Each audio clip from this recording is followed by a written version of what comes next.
Testing 1, 2.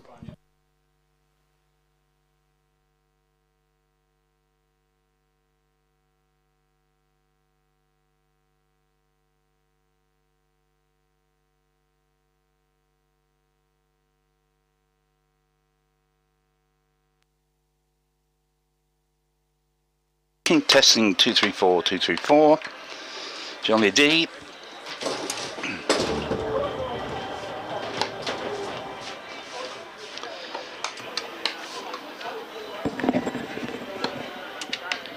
Testing 234. Yeah, that works.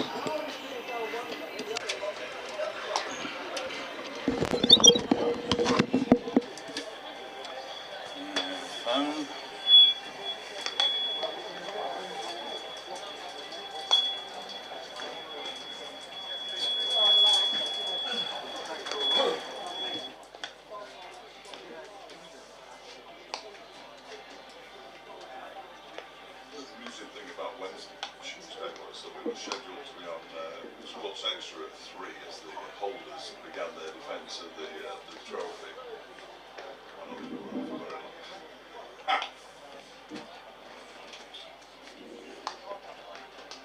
Yes, I was listening with rapt attention. Yeah, I can imagine.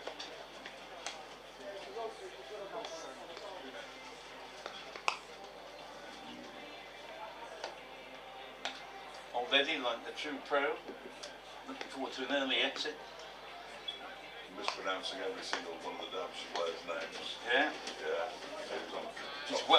He's Welsh, you see. I think it might be his age, but complete disinterest. What's the impact taking a stump out of the ground?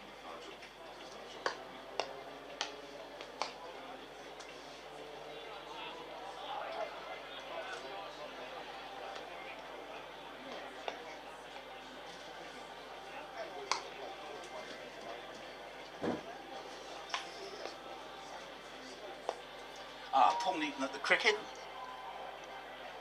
Just to tell you, we're all dialed up.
Well, welcome once more to the Cloud County Ground. Here we are out on the square with the two captains, the two umpires, Nigel Long, Russell Warren, Steve Davis, the match referee, and our two skippers, Tom Wesley, and a warm welcome back to Derbyshire skip Billy Godleman.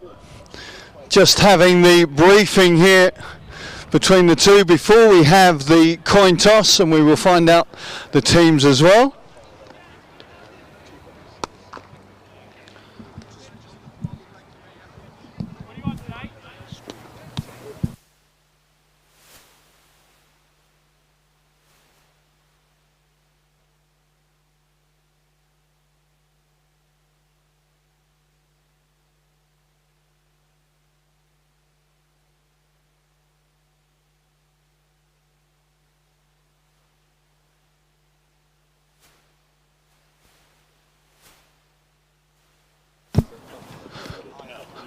So the umpire's briefing has taken place. Tom Wesley has got his coin out of his pocket.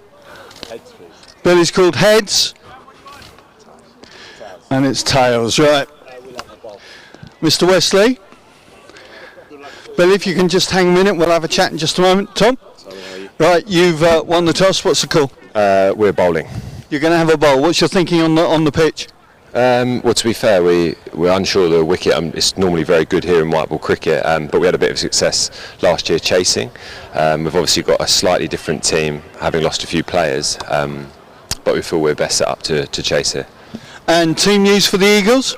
We've got 3 guys making their debut. We've got Grant Willison, Jamal Richards and Robin Das. Excellent, so exciting times, and forecast is good. Forget Sedbergh School, you're back at Cloud County Ground. Perfect. Good, go well, Tom. Cheers. Thanks. Billy, welcome back. It's at least we've got some decent weather, and hopefully it's not going to impact like it did for you earlier on in the week. There's positives for you to take into this game from a Derbyshire perspective, even though the outcome wasn't what you hoped earlier on in the week. No, absolutely, but that game's gone now. It's about making sure that we start this game as well as we can and put ourselves in a strong position towards the back end of the game. And team news for you this afternoon? We've got one change. Nick Potts unfortunately misses out, and Big Al Thompson, our off-spinner and all-rounder, comes in. And good for you to be back in familiar surroundings, should we say? Yeah, always a pleasure to come back to Chelmsford. Got some great memories and some special friendships here, so yeah, always nice to come back to the county ground. Well, great to see you back. Go well this afternoon. Thanks for your time. So, Tom Wesley has won the toss and the Eagles will bowl. We'll be back with you shortly with all the team news for you.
I'm Graham Gooch, Essex Cricket Ambassador.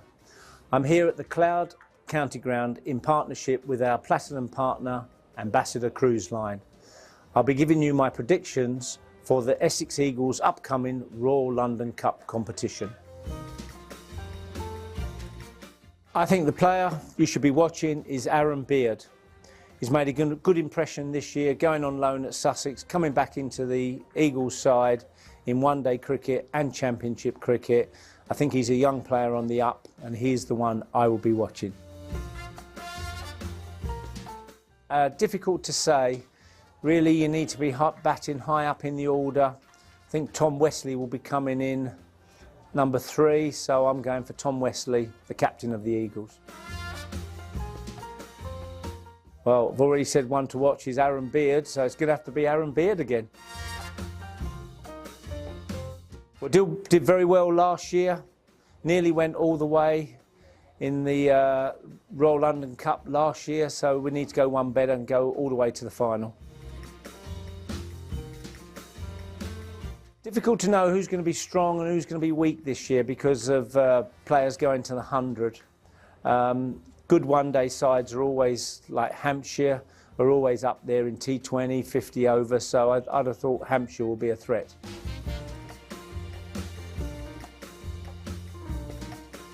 Well, it's got to be the Caribbean, isn't it? Going around the islands, waking up in a different island, you know, offshore in a different island every morning is a great experience, so that'll be my #1 destination.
So just under 20 minutes to go until we begin this Royal London Cup clash. Let's run through the 2 teams for you, beginning with our visitors today, Derbyshire. Wearing 10, batting at 1, Lewis Rees. Wearing 1, batting at 2, the captain, Billy Goddleman. Wearing 4, batting at 3 is Harry Kane. Batting at 4, wearing 24 is Tom Wood. Wearing 29, batting at 5 is the wicketkeeper Brooke Guest. Wearing 65, batting at 6, Anush Dal. Wearing 21, batting at 7, Matty McKiernan. Wearing 15, batting at 8, Alex Thompson. Wearing 51, batting at 9, Mark Watt. Wearing 11, batting at 10, Ben Aitchison. And finally wearing 59, batting at 11, Sam Connors. Of course, all the batting positions may be adjusted through the course of the game, but that's the start-off position, should we say. Now, here's the Essex Eagles lineup. Wearing 23, batting at 1, Feroz Kushi. Wearing 49, batting at 2, Josh Rymel. At 3, the captain, wearing 21, Tom Wesley. Making his debut this afternoon for the Eagles, wearing number 2, batting at 4, it's a warm welcome to Grant Rolofson. Batting at 5, wearing 47, it's Robin Das. Batting at 6, wearing 9, the wicketkeeper today, Will Battleman. Wearing 14, batting at 7, Aaron Beard. Batting at 8, wearing 24, Aaron Nijar. Batting at 9, wearing 29, Shane Snater. And another debutant this afternoon. It's a warm welcome to number 87, Jamal Richards. And last but definitely not least, wearing 44, batting at 11, Jamie Porter.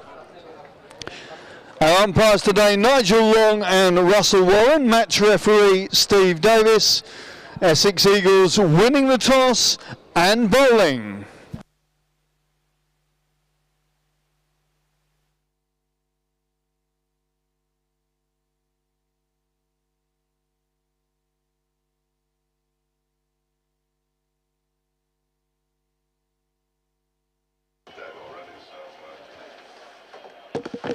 Another filling.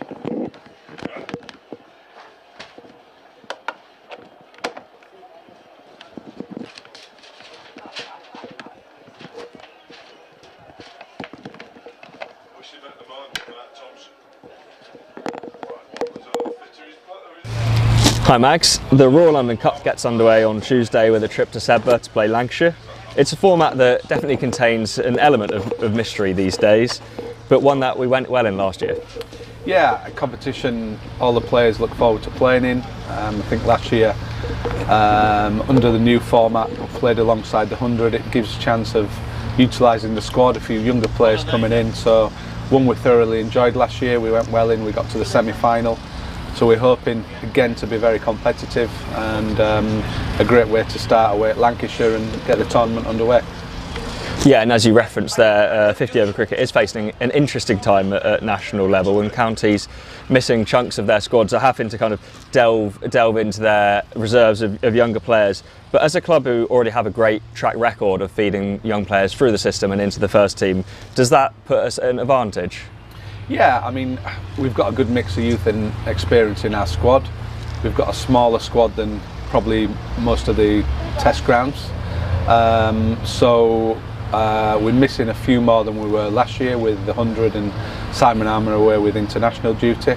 So I think it's an exciting time because it gives a few of the younger guys who did well last year a chance to play again, and some of the younger guys who haven't played a chance to really come in and make an impact.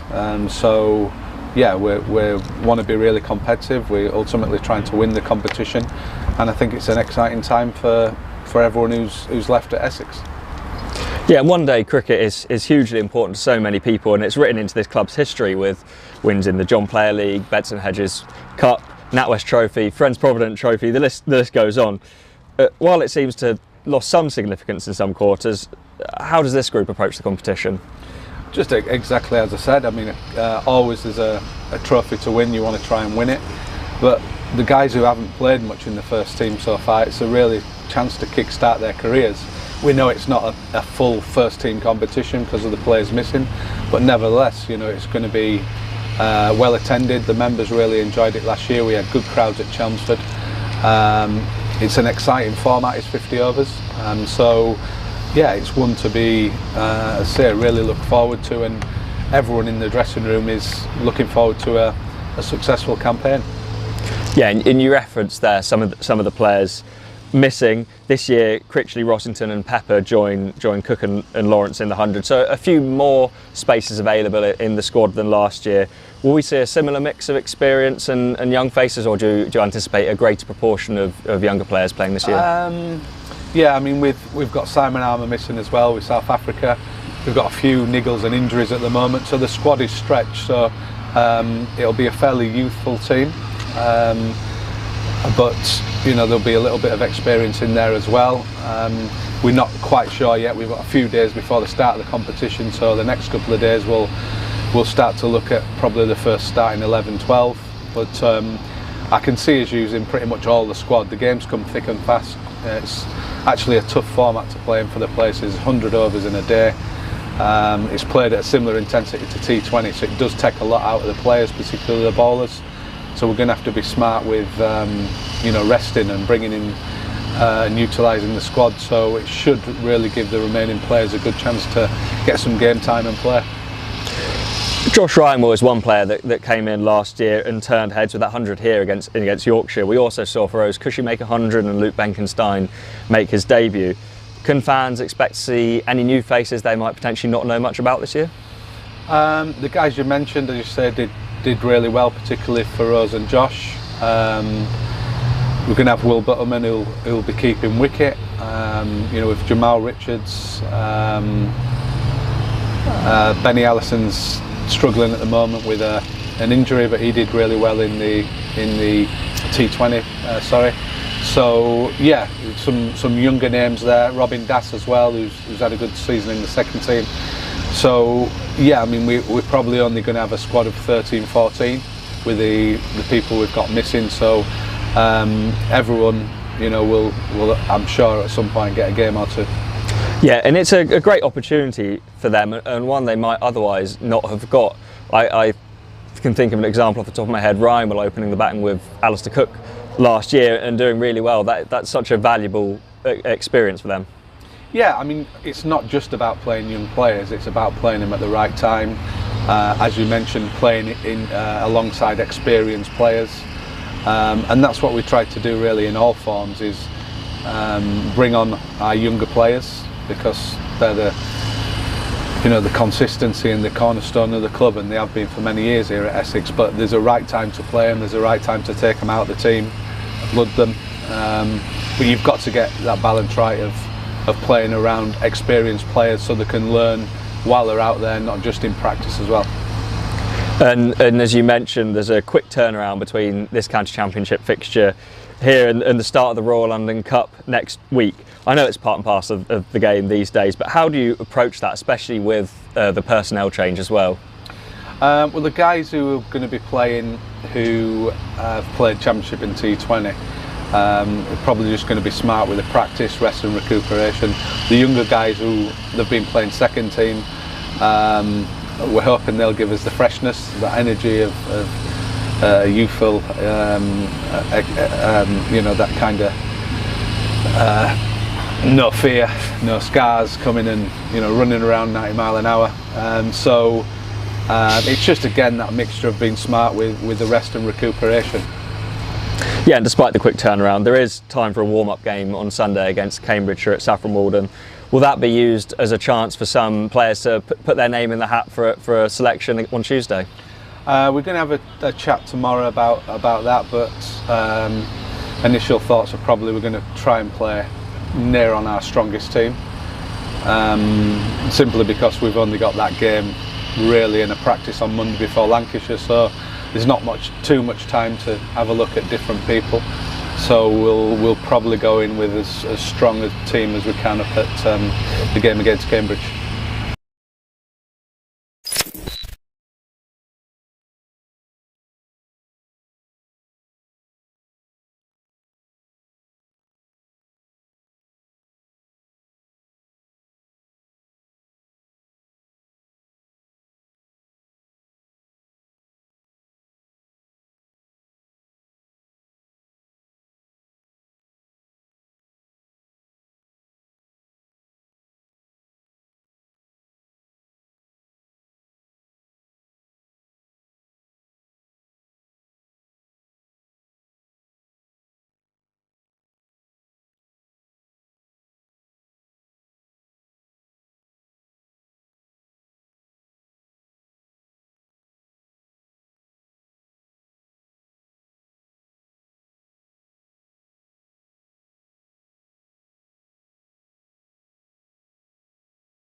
white at Yeah. first Oh, glance. absolutely, absolutely. Thank you for putting me right. No. No. The people have said that. You're not the first person to say that, and you won't be the last. But they do continue to wear dark blue pads, because obviously you cannot wear light-coloured pads when you're playing with a white ball. So it's going to be Lewis Rees in the company of Billy Godleman, once of this parish, and Derbyshire skipper, and they're going to be facing Jamie Porter. Porter's on his way from the Hayes close end. Bowls to Rees. This one turns him round. Strong appeal for LBW. Look worth a shout. Height might have been an issue. And Derbyshire, who had a rather uncomfortable start to their campaign on Tuesday, I think it was, with bowled out for 109. But what I would say is, though, that was in conditions that probably favoured the bowlers at 11 o'clock. At 2 o'clock in the afternoon, it's normally quite a good time to bat here. Yes. Yeah, no, it was overcast, it was warm, there was a breeze, but it was a toss that Glamorgan won and immediately said they'd bowl. Porter to Rees. And he plays slightly tentatively at it, but nevertheless guides it safely down to wide backward point. And a single goes onto the board, and that sees Derbyshire underway. Yeah, just opened the face, guided it down. Now Billy Godleman got a 2-ball duck against Glamorgan. He scored a 45-ball century against Shropshire a few days earlier, but they were the only runs he's got really this season. Didn't play T20 cricket. Was left out of the championship side for the last 2 games that Derbyshire played. So a little bit to prove perhaps for the Derbyshire skipper. Here comes Porter again.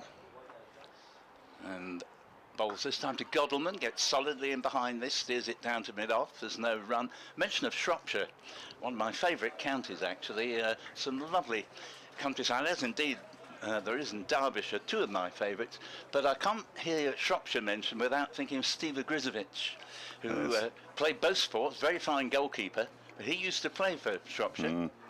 Yeah, we were at Shifnal, which was a very, very nice club ground. Yeah. We were well looked after.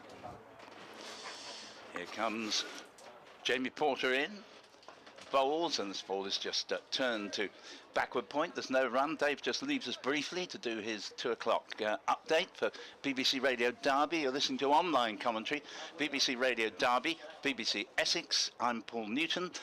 With me, as you've heard, Dave Fletcher. Will be joined at 2:30 by Victoria Polly, and delighted to say our scorer David Jackman, who virtually didn't appear for 3 years during COVID, but he's back with us, so it's not the first time this season today, but great to have David with us. Oh, that's a good delivery. Appeal for a caught behind and not out. Just for a moment, Billy Godleman started to turn as if he was heading towards the pavilion, and I wondered if he was walking, but I didn't really think he'd hit that, and more importantly, nor does the umpire.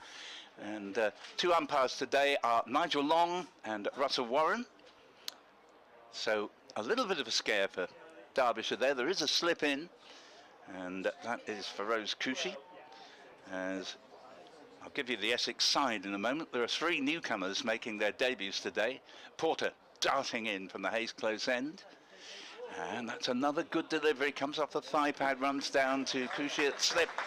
Applause for a very good over with Derbyshire put into bat, 1 for no wicket, and they are to come after Rees and Godleman.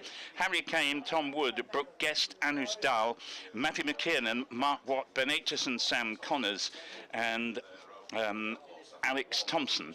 And Essex are Josh Rymel, for Rose Cushy, Tom Westley, Grant Rurlefson, Robin Das, Will Buttleman, Jamal Richards, Shane Snater, Aaron Beard, Aaron Nijjar and Jamie Porter. So the 3 newcomers are Grant Rurlefson, Jamal Richards and I think everybody else we have actually seen at some stage. But in the meantime, we're going to see Aaron Beard operate from the other end. Dave is now back with us, and Like I was never away. Over to you.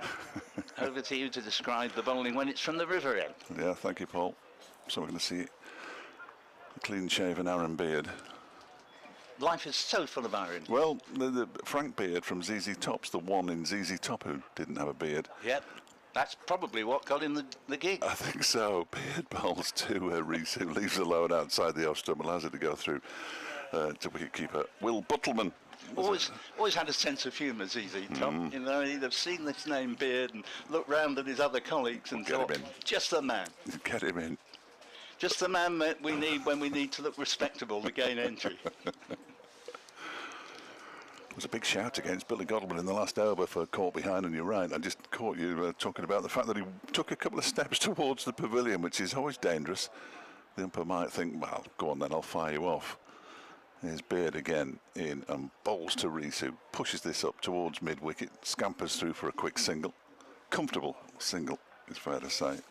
A Derbyshire move on to 2 without loss. Lewis Reese has both of them. Billy Godleman would have breathed a sigh of relief, I've no doubt, as he was out for a second ball duck against Glamorgan. That would have been a third baller. Yes, we never found out what the Essex policy and selection policy would be, because their game was sadly rained off at Sedberg the other day. Now, Alistair Cook played in this tournament last year, but it looks as though he isn't going to this year. I saw a little bit on the Essex website suggesting that he was aiming to be back when the championship resumes in December or whenever it is. That one is pushed up into the offside, and there's no runners. It's fielded by Robin Das. Yes, I mean, you make a good point. I mean, with recession upon us, you know, they may well not be able to get onto the pitch in September. Yeah, I'm sure it will be the case that Alistair will be back in September for the remaining 4 championship games. But well, you've got 4 left, have you? Yeah. Derbyshire only play 3 in September, which is a bit of a blessing. Godleman waits now, slightly open stance and drives, but mistimes it horribly. And the ball dribbles out into the onside. Jamal Richards does the fielding at mid-on. Well, there are a lot of occasions in one-day cricket, Dave, where the two sides wear almost identical kit. But nobody can say that of today, because Derbyshire in their very, very, very pale blue, and Essex in Mediterranean blue, and white trousers for Derbyshire, navy blue trousers for Essex. Well, I think, as this next one is driven up to mid-off, and Westling does the fielding, shies at the stumps, but misses, and Godleman gets in time. I think, without wishing to correct you on air, the trousers are the same as the shirts. They are pale blue. You're not having that, are you? I'm not. You're not having it. They are. When we get, I'll take you into the changing room at half time. No, I won't. But they are. They're the same. The tops and the trousers are the same colour. But I find I can tell the difference. Well, I can tell the difference between the tops and the trousers, absolutely. This next one from Beard's allowed to go through to the keeper by Lewis Reese. It's the end of the over. Just a couple of runs off it. 3 without loss after 2. Safely negotiated. I think part of Derbyshire's problem on Tuesday against Glamorgan was that, and they have a new ball at each, or they have a different ball at each end. They didn't treat, even in white ball cricket, I think you've got to get through the first 5-6 overs. I think the 10 over power play, it doesn't really matter how many runs you get in that, as long as you're not 4 down. Yeah, couldn't agree with you more. I mean, Essex's problem in T20 cricket is they've always tried to score too many in the power play and ended up losing too many wickets in doing so. New over from Jamie Porter from the Hayes close end. 2 overs gone, 3 for no wicket on the board. Derbyshire put into bat, and this ball is played into the covers. There's no run there. And further to what you were saying, Dave, I was thinking as I was coming along, for me, if there's a 2 o'clock start and the sun's shining, I would always bat first, because particularly when it's not only sun shining but hot. For me, the tactic for Derbyshire would be not to worry about runs for the first 25 overs, try to make sure they bat the full 50. Keep them out there. And hope that Essex are getting tired by the time it's their turn to bat. Of course, Derbyshire could then come out into the field, lower temperatures, much fresher. Porter's in. Bowls to Billy Godleman. Godleman gets a single to deep square leg. I think he was actually aiming for a big gap through mid-wicket there, but it's gone squarer. It's not to matter. He gets a single as Snater fields and scored a 4 for no wicket. And Snater, normally to be found in a slightly kinky sun hat, is in a very nifty Stetson out there today. As are a couple of other Essex players here. Porter's in. Bowles, and that one's appealed for LBW.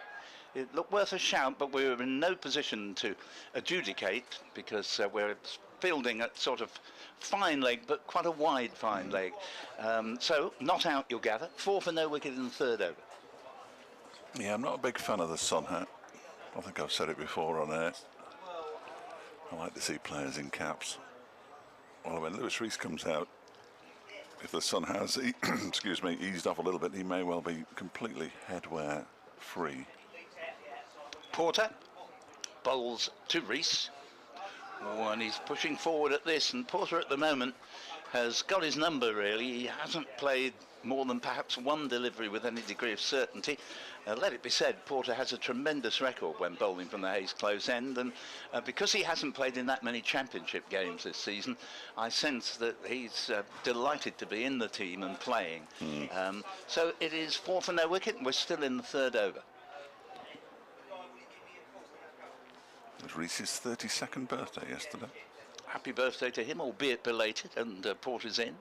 Bowles, and he's angled this down to third man for a single, and he thinks of coming back for a second, realises it's not there, and that looks to me like number 87, Jamal Richards, down there, making his debut in any form of first team cricket for Essex. 5 for no wicket on the ball, 1 ball left of the third over, Derbyshire put into bat.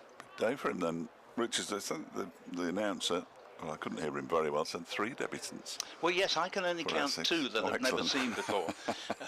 We'll call it 2.5 as Porter's in. Bowles, that's a very good delivery, and even Godleman, who has played Porter relatively convincingly, was beaten by that one. Applause again, and 2 overs to Jamie Porter. They've both been very good overs, bang on the money. 5 for no wicket, 2 to Godleman, 3 to Rees, and 3 overs gone. 6 for 3 they were in the game on Tuesday, so already an improvement for Derbyshire from a very low base, I think it's fair to say. Well, that's a lot to. I've always believed in life, and I think you may share this with me. You know, don't make the mistake of setting a high base. Start low. Start low. See if you can get a bit lower, but. Yeah, no, I spent an entire working life doing just that. Here's Aaron Beard again in, and that one's left alone by Lewis Rees, who just indicates with his left hand as he takes it off the bat that it was a bouncy delivery.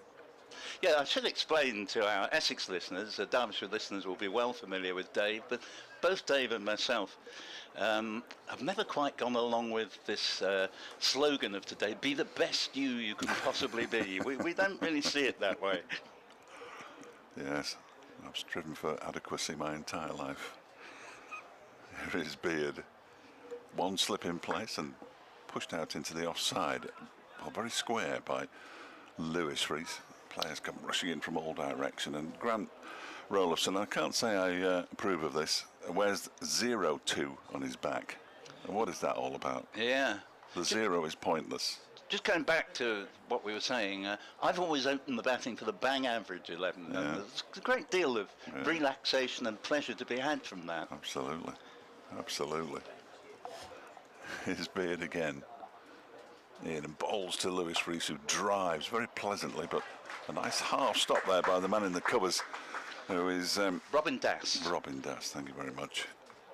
Yes, now that's his rather left. hard on Lewis Rees, because it's the first time he's really middled the ball, and it's a lovely shot, and he will feel a little bit frustrated that what would have been 4 runs without any shadow of a doubt is no run at all. Well, the outfield a bit lightning quick, wasn't it? Yeah. Because there's been no rain here for about 18 months. Here's Beard in again and bowls, and that one is defended straight back to the bowler by Rees. Well, I'll tell you what, ask any farmer and he'll say it feels like 18 months. No, absolutely. It's serious. Not even coming down the M11, the fields, they've now been cut, and the haze in bales or the straw, whichever it is. The fields are white. Exactly. White. I mean, there's no colour to them at all. It's remarkable. Ditto most people's lawns in this area. Yeah. Yes, I've seen pitches around the country slowly turning white over the course of the last 3 or 4 weeks. As Beard bowls outside the off stump and through to the keeper. And then when I turned up at Wickham last Saturday for the first game of the season, I know it's July, but it was the first game of the season. The pitch was just beautiful, green, and so obviously it's far easier to water a football pitch than it is a cricket outfield, but it was quite a stark contrast to the fields I've been looking at over the course of the summer. Beard from the river end to complete his second over, bowls to Lewis Rees, who takes 2 steps down the track, has a wild swing at it and misses, and it goes through to the keeper. That one might even have kept a little bit low. It was outside the off stump though, fortunately for Rees, and a maiden over from Aaron Beard, and Derbyshire remain 5 without loss after 4. Well, totally agree with what you were saying earlier. This is an awful lot better from a Derbyshire point of view than if they were 21 for 2. Exactly. And, you know, they should... I know it's power play, but I think tactically they've got it right if they continue to play like this. They will, just from the natural force of the way these things go, they will begin to score more quickly anyway, even if they're not trying that hard as the overs go by. But it's the wickets column, having been bowled out for 109 in game 1 the other day, that they need to protect, as Porter, bowling superbly so far, begins his 3rd over, 5th of the innings, and Godalming just drops it in the offside and there is no run. No, you're absolutely right. Absolutely right. I think people forget, because we play, obviously, Championship cricket, but we play T20, and people forget how long a 50-over innings can be. There's lots of time. Yes. Lots of time. That's why I like 50-over cricket, love actually. It's not just crash bang. No. And if you're an opener, you have all the time in the world to make 100. Yeah. As here's the next delivery. This ball's nicely played away by Billy Godalming away to deep backward point, and by the time 3rd man has run round to do the fielding, Jamal Richards on debut there, they get back for 2, a decent bit of fielding, nice throw, but 7 for no wicket, and Godalming now leaps past Rees, goes 4 to 3. First time they've scored more than a single. Yeah. Bowling's been tight. Oh no, they're both good bowlers, aren't they, these two? Yes, it's fair to say the Essex bowling attack is rather stronger than the batting, on paper at least. Here is Porter in and bowls to Godalming. Oh, it's another good ball, and again, Godalming, who didn't do a lot wrong there, all right, slightly nebulously just shuffled across the stumps, but that ball almost certainly has moved away off the pitch, and it goes through to wicketkeeper, and there's no run. Yeah, he's been squared up a few times already, Billy Godalming, but anybody who knows him and will know, obviously, but anybody who hasn't seen him, he quite often appears to be squared up by the bowler. He's got a very idiosyncratic style, as Godalming. Porter bowls to him, and that is square driven. It's going away to deep backward point. Richards is very quickly round the boundary, did very well there, but he was throwing off balance, and they could see they could get back for a second run, and Godalming now moves to 6, and it's 9 for none in the 5th over, Derbyshire having been put into bat. If he's on form, Godalming, and he isn't, but if he was, anywhere on the offside, he does favour the offside. There's no question about it. Nice to see a left-hander who does, actually. You know, most of them are particularly strong off the pads. Alistair Cook, for example. Here's Porter in and bowls to Godalming, who drives at this, misses, taken by Buttleman, and so score remaining at 9 for none, and we have 1 ball left of the 5th over. Greg Watts has just been in touch with you. I'm sure there are many ways of getting in touch with us, but he's got in touch on fletchcricket@gmail.com. It seems they have a speed gun at Chelmsford. The speed of the bowlers is coming up on the live stream. Excellent, excellent. I've been advocating speed guns in all grounds. I just wish I could see. I could if I wanted to, but I could see it. Porter bowls to Godalming. Nice shot off the pads here. Snater fields a backward square leg single. So 10 for no wicket, the end of 5 overs, and we saw the acceleration because the score was doubled in that over. That's without, I know there was a drive and a miss, but that's without any overt attempt to crack on with things, and Derbyshire, I think, have a chance here if they can get Essex overheated in the field and perhaps catch them when they have to bat. They've got an inexperienced batting lineup. 10 for none in 5, 7 to Godalming and 3 to Rees. So if they double the, what will that be? If they double the score every single over now, they'll get a few, won't they? Yeah, it'd be quite handy actually. Essex might even sort of really have to pull out all the stops. That will be something. R&B is going to continue. Those of you watching on the stream will know how quickly he's bowling. We won't. He bowls to Gottleman, who just lashes this out towards the backward point boundary. Wasn't entirely in control of that one, Billy Goldman, but he's got himself the first boundary of the innings. Really laid into that delivery outside the off stump. Got a thickish outside edge. That is the way that he played in 2019, the way he played against Shropshire in the game against the National County a couple of Sundays ago. Yes. Last Sunday, in fact. Safe shot with everybody inside the circle there. Well, he did that from ball one against Shropshire. I know it's a different standard of bowling, but he really took it to the Shropshire bowlers. As Beard is in again, and Gottleman slashes this one down to third man, and the third man takes the catch. No, he doesn't. Not quite. And I think Billy Gottleman is running to Aaron Beard, who's down on the ground. Yeah, it should be a free kick and possibly a yellow card there, I think, Dave. Who's that down at third man? See if I can guess before you tell me. Go on. No idea. Oh, Jamie Porter. It is. Well done. Great guess. Thank you. Educated, but great nonetheless. Yeah. But a Number on the back nonetheless. Well, I could only see one of the fours, so I had to start crossing people off. It couldn't be Aaron Beard, clearly. It's a nightmare being a commentator, but a very pleasant one. Yes, absolutely. Gottleman, in fact, only got a single for that. I thought he was going to get out. He moves on to 11. Yeah, Porter tried to get hands under it, but didn't quite make it. Well, initially, it didn't look like he thought it was coming to him, and then he sort of had to dive forward, which is always the most difficult kind of catch to take, the one where you have to dive forward to take it. And fortunately for Gottleman, he got away with it, as this next delivery from Beard is driven down the ground. That might go all the way at one bounce for out towards the long off boundary, and all of a sudden Derbyshire have hit the accelerator.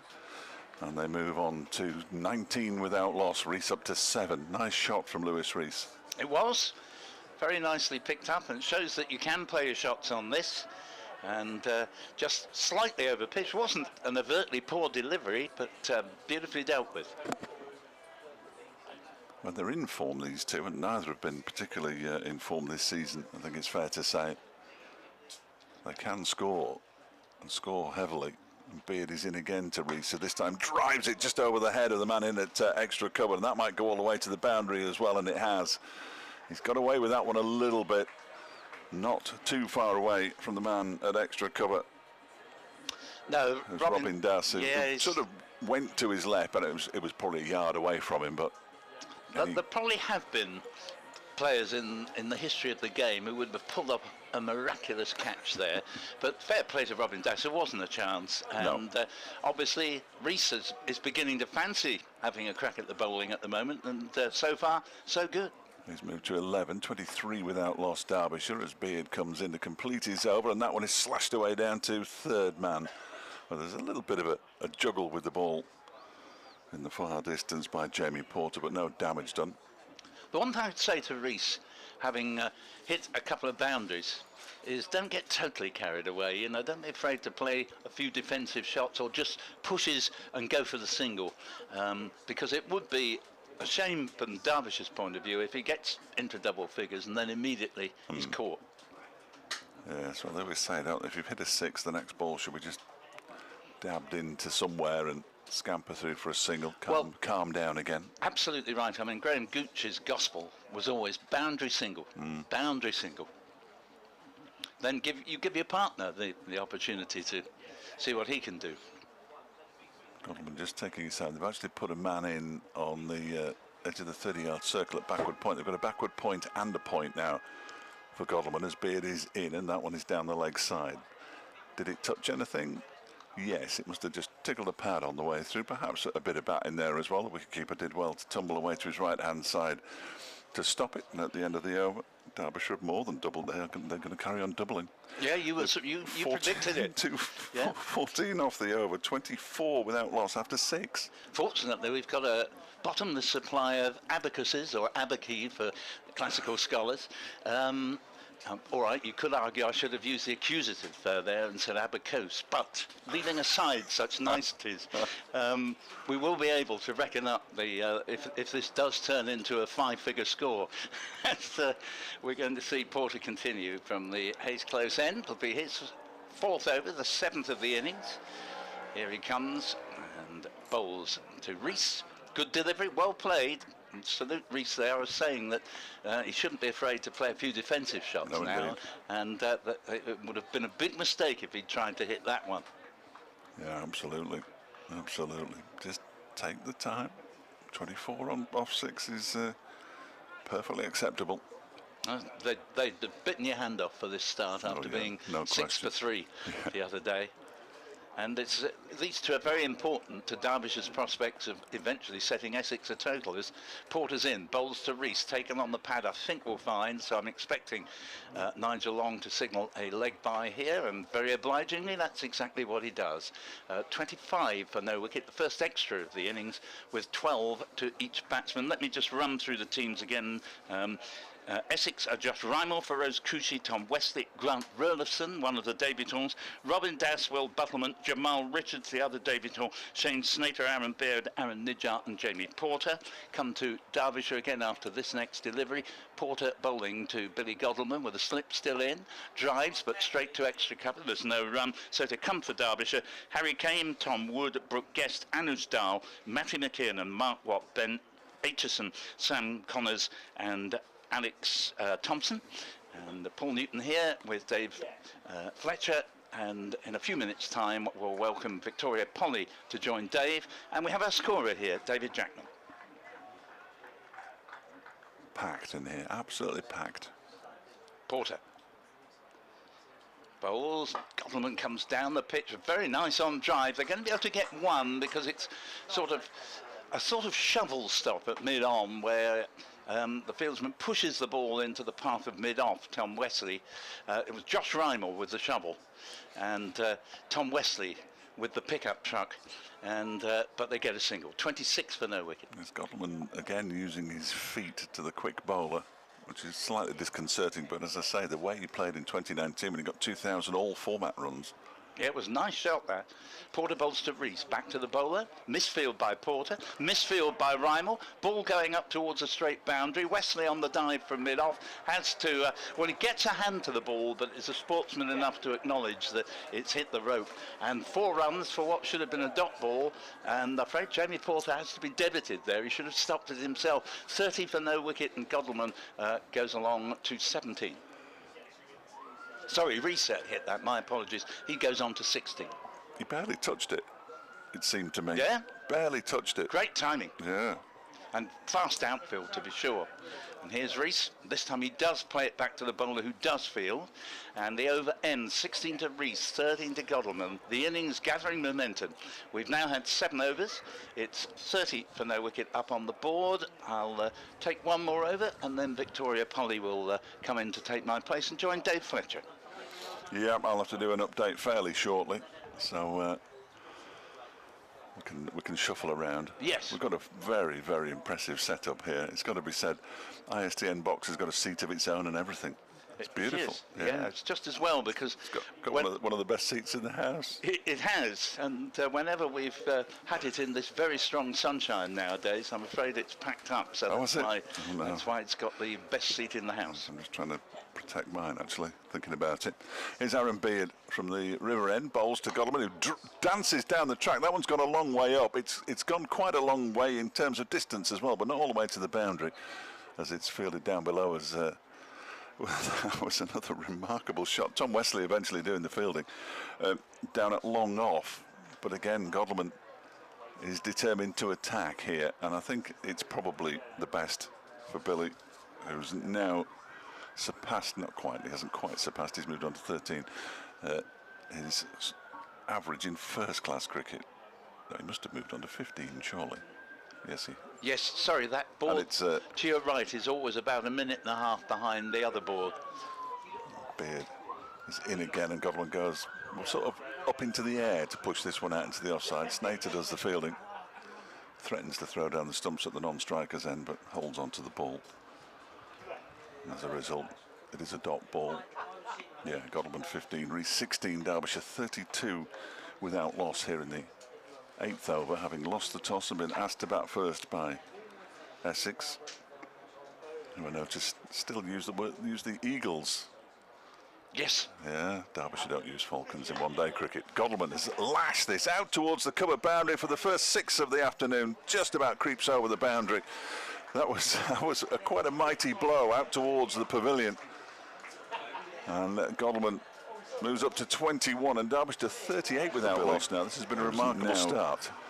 Well, it has, and as I've 30. already mentioned, I believe with 2 o'clock starts with the sun shining, bat first if you win the toss, and I could see Derbyshire, if they carry on like this, giving Essex plenty to think about, and if they do, Essex will, you know, be hot and sweaty by the time it's their turn to bat. Aaron Beard's coming around the wicket now to the left-handed Derbyshire skipper,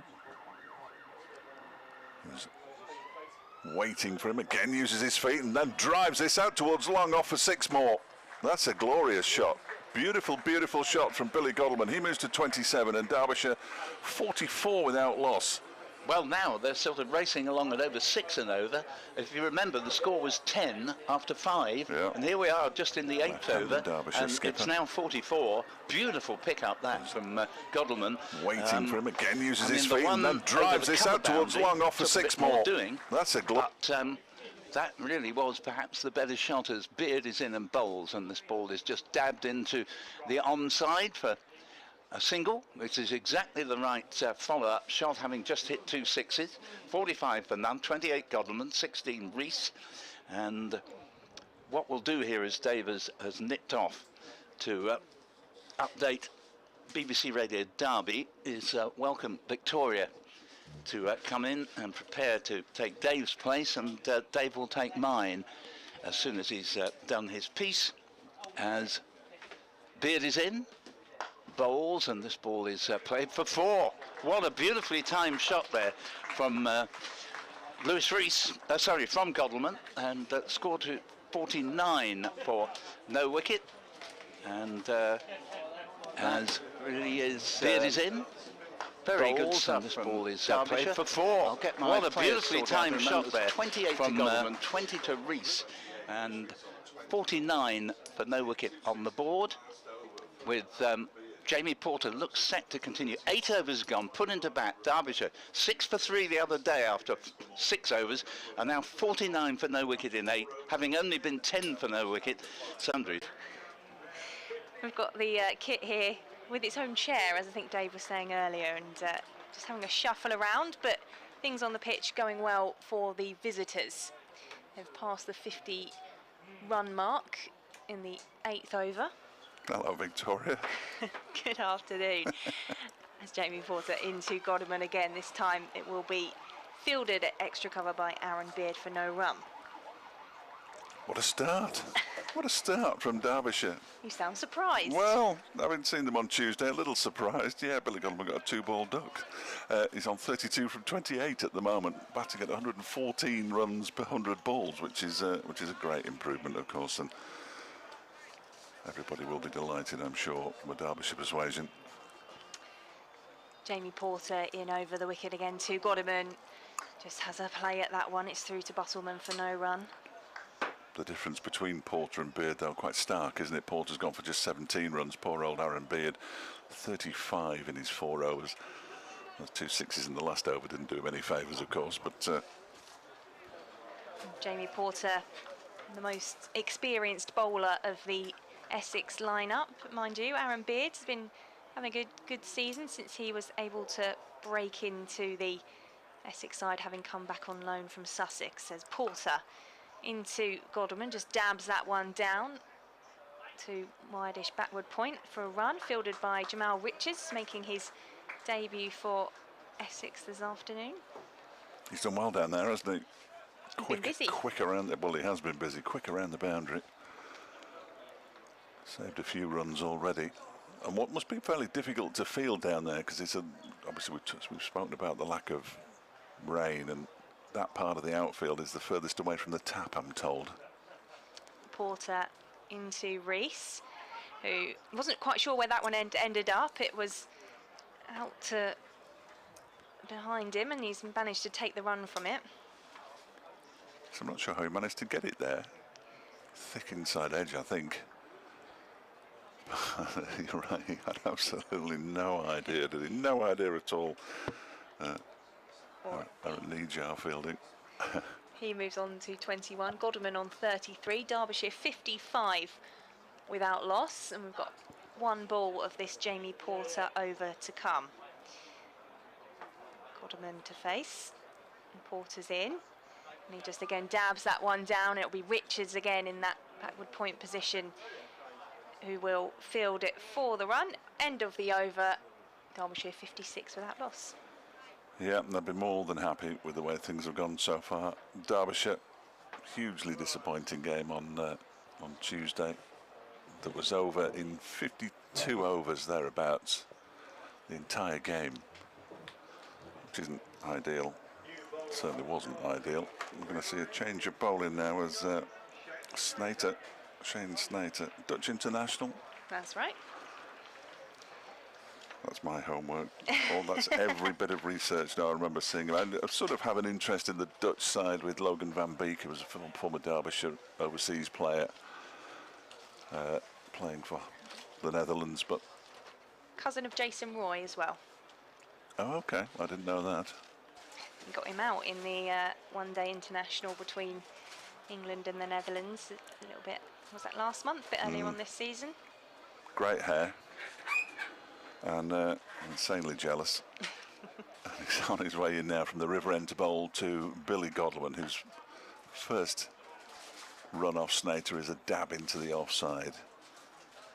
And they go through for that single. Robin Das with the fielding, 57 without loss. He got some. He bowled well in the game up at Derby, which must have been 2 years ago now. Might have been last year. In fact, I think it probably was last year, which was abandoned after day one because there was a COVID outbreak in the Derbyshire ranks. They only played one day. There's Snater's in again, and this time it's Rees using his feet to smash it down the ground for 6. Wow, that was a good shot from Lewis Rees. 2 sixes from Billy Godalming already. That was Rees's first. He moves on to 27. Derbyshire 63 without loss. And they're really enjoying batting against the bowlers from this River End at the moment, aren't they? Snater's in again, and this time it's Rees using his feet to smash it down the ground for 6. First over. Wow. Godalming's got the feel for him already. Rees 27 as Snater bowls again, and he pushes it out into the offside, the Graham Gooch way. Gets the single. Snater fields off his own bowling as he runs that around to extra cover. 64 without loss. You've barely got any room there with I'm just moving. With one chair which is empty and a chair which has got an ISDN on it. Just rearrange myself. Very, very strange setup. But the 30-yard circle markers are a day glow yellow, kind of sort of highlighter yellow. I like that. As Godalming waits. Snater bowls to him. Godalming uses his feet and gets an edge. Oh no, he's bowled him. I thought it'd come off the edge of the bat, but he's bowled him. And Godalming has gone, and Snater strikes in his first over. Billy Godalming goes for 35, and Derbyshire a 64 for 1. Well, you could see he was just trying to smack that one back our way and wasn't quite sure where it had ended up, and like you, I thought it had got an edge and was trickling away for a boundary, but that's the first wicket for Essex, and they'll feel like they needed that with the way that the Derbyshire batters uses his feet and gets an edge. Game. Oh no, he's bowled him. I thought it'd come off the edge of the bat, but he's bowled him. My eyesight. And Godalming, in all honesty. That's my excuse. Well, you've got the sunglasses on, which always makes it tricky, doesn't it? Yeah, it's handy for looking out at what's going on in front of us, but when I'm turning to look at the scoreboard, it's a little bit more difficult. Waits. Snater bowls to him. Godalming uses his feet and gets an edge. Oh no, he's bowled him. I thought it'd come off the edge of the bat, but he's bowled him. It looks like Sam Connors, but clearly it won't be. It's Harry Kane. That makes more sense. He's a batsman, and Sam Connors isn't. He just looked taller than Harry. It's Harry Kane who's come out to join Lewis Rees. He'll be telling him, well, if you don't get a 6 straight down the ground, you can't join the club.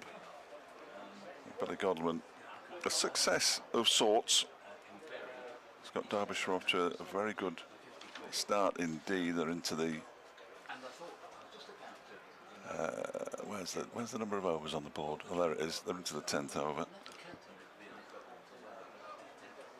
should have familiarised myself with the scoreboard before I started commentating, but why would you do that? Look to your left, not your right. Why would you do that? Be like doing preparation. So he's got a 30-yard run, has Shane Snater.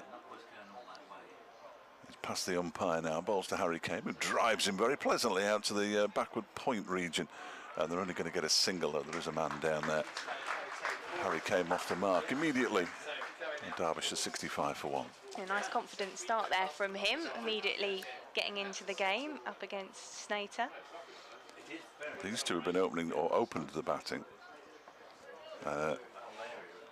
in the last 2 championship matches that Derbyshire played. So they have batted together a number of times this season.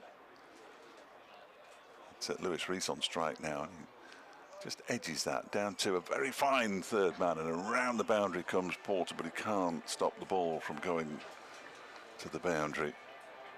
Put the dive in, couldn't stop it. Lewis Rees played it a lot finer than he was expecting to, I fancy. And Derbyshire at the end of that over. Lewis Rees on strike now. 9 for 1. Edges that down to a very fine third man, and around the boundary deliveries. So that's the end of what is laughingly known as a power play. Even though the scoreboard still says 65, it's definitely 69. So nearly 7 runs and over in the power play, if it is that. And they'll be very pleased with that, I would think. Yeah, good start from Derbyshire. That wicket of the captain, Billy Godwinman, going for Essex, but not before he'd managed to score 35. Some impressive shots in there, and the Essex bowlers are just in discussion. Captain Tom Wesley having a word with Jamie Porter about where he would like him to direct this over. Harry came to face Porter from the Hayes close end, past the umpire, and came just on the back foot, nudges this one into the onside, no run. There's lots of movement around the Essex fielders, keeping themselves going. Told to turn the speed gun off now. It's a bit disappointing.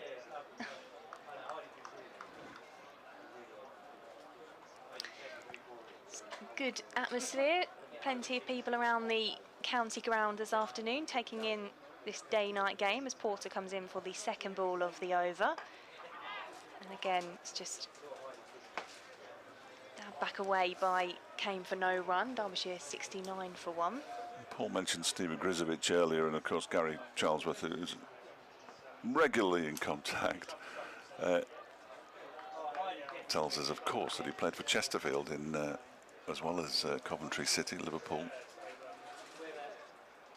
He's also asking me where my kebab is going to be from tonight. Well, nowhere, I don't think, because I'm driving back tonight. Oh, we could have given you some recommendations otherwise, as Porter's in to Kane. He just nudges that one into the offside. It's fielded for no run. Well, I had one last night. I'm not sure whether... well, yeah, I have been known to eat them on more than one evening, as everybody knows who listens to me regularly. Plenty of nice food options around the county ground for you here in Chelmsford today. You've got to weigh up your options before the change of innings. I'll find something. 3 dot balls so far in this over from Jamie Porter, who's in again to Harry Kane, and he just comes forward and plays that one back down the pitch to Porter. 4th dot ball of the over. Yeah, Kane just playing himself in, isn't he? Like the 2 openers did. I mean, 5 runs from the first 4 overs. They played it carefully. So Harry Kane was just having a look. Another big innings for him, with Shan Masood returning, we think, for the game on Sunday at Old Trafford after carrying the drinks for Pakistan in Sri Lanka.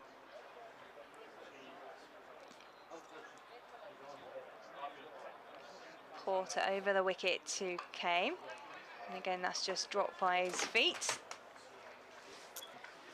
In the penultimate ball of the over, Derbyshire 69 for 1.